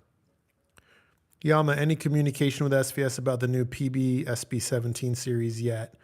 The footage showing the development process is really interesting. Yeah, SVS is super cool. They've always showed me a lot of love. Their lead marketing guy or one of their engineers will happily hop on the phone with me anytime if I want to chat with them. Yeah, we talked about it, and it was me saying, damn, that's really heavy. They know I will not take a sub that needs to come on a pallet. My room is not big enough to review a subwoofer like that. That wouldn't make sense. I wouldn't be reviewing that, no. Ty says, CSS Crichton with tweeter upgrade versus the Murano is the extra grand getting you the performance increase. I prefer a lively sound. It's not even close, bro. So you're talking about the CSS Crichton 1 TDX versus the Murano. It's not even close. The CSS sound is warmer. It's tonally richer in the mids. It cannot match the Murano's expansiveness or separation in the mid-range or treble. Again, there is nothing around the Murano's price at its sale price or cheaper that comes close, whether it's DIY or not, whether it's a kit, finished product, I don't care. I love CSS. Their product is so good, but no, it's not even close.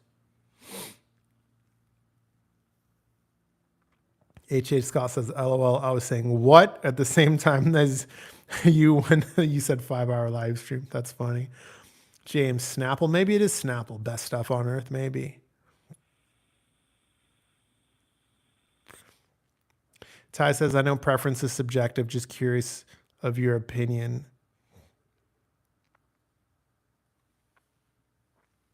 Scott says, Snapple made from the best stuff on earth. Yeah, it was Snapple made from the best stuff on earth. Stephen Clark, have you heard much about the ATC SCM19? ATC has a review sample of the SCM19 available for me. They were willing to send it. And I told my rep at ATC, I was like, hey, I love you guys. I'm happy to take that sample. I want to review it. The audience wants to see me review it, but I got to let you know, holidays are coming up. This was just a week ago. I said anything that comes in for review now, we're looking at a January, maybe February video. So I just want to make sure you're comfortable with that. And they were like, oh, let me check with the team. They got back to me and they're like, hey, there's another reviewer that wants to check him out. He's going to be able to crank out his video in like a month, maybe 6 weeks. So we're going to send them to him first, and then they'll come to you since you're on a delayed schedule anyway. And I was like, that's perfect. Nothing wrong with that. So yeah, I will be checking out the ATC SCM19 at some point. Just the holidays things slow down a little bit for me. So maybe first quarter of 2025.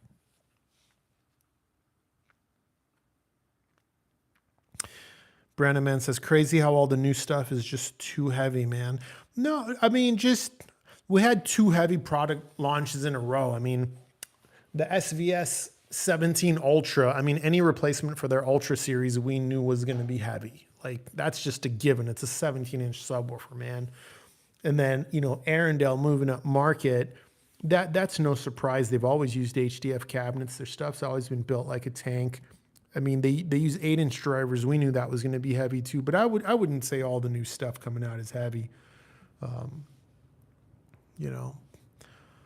All right, guys, we might be at that spot where we call it a stream. It does look like the comments are slowing down. We got people just talking about Snapple now, you know. I mean, I know I did ask about that, but if 5 people, you know, are saying Snapple was the best stuff on earth, I think this might be a stream. If you got any burning desires, ask now. I'll answer like 2-3 more questions, and then I'll probably wrap it up.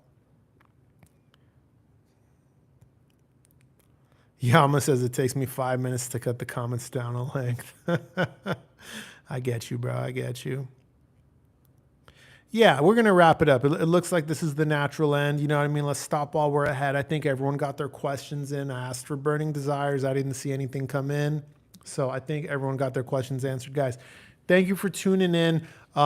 Next week's video is going to be the Wilsington R300 Plus tube amplifier. Great amp, $1,298. I'll give you a little sneak peek.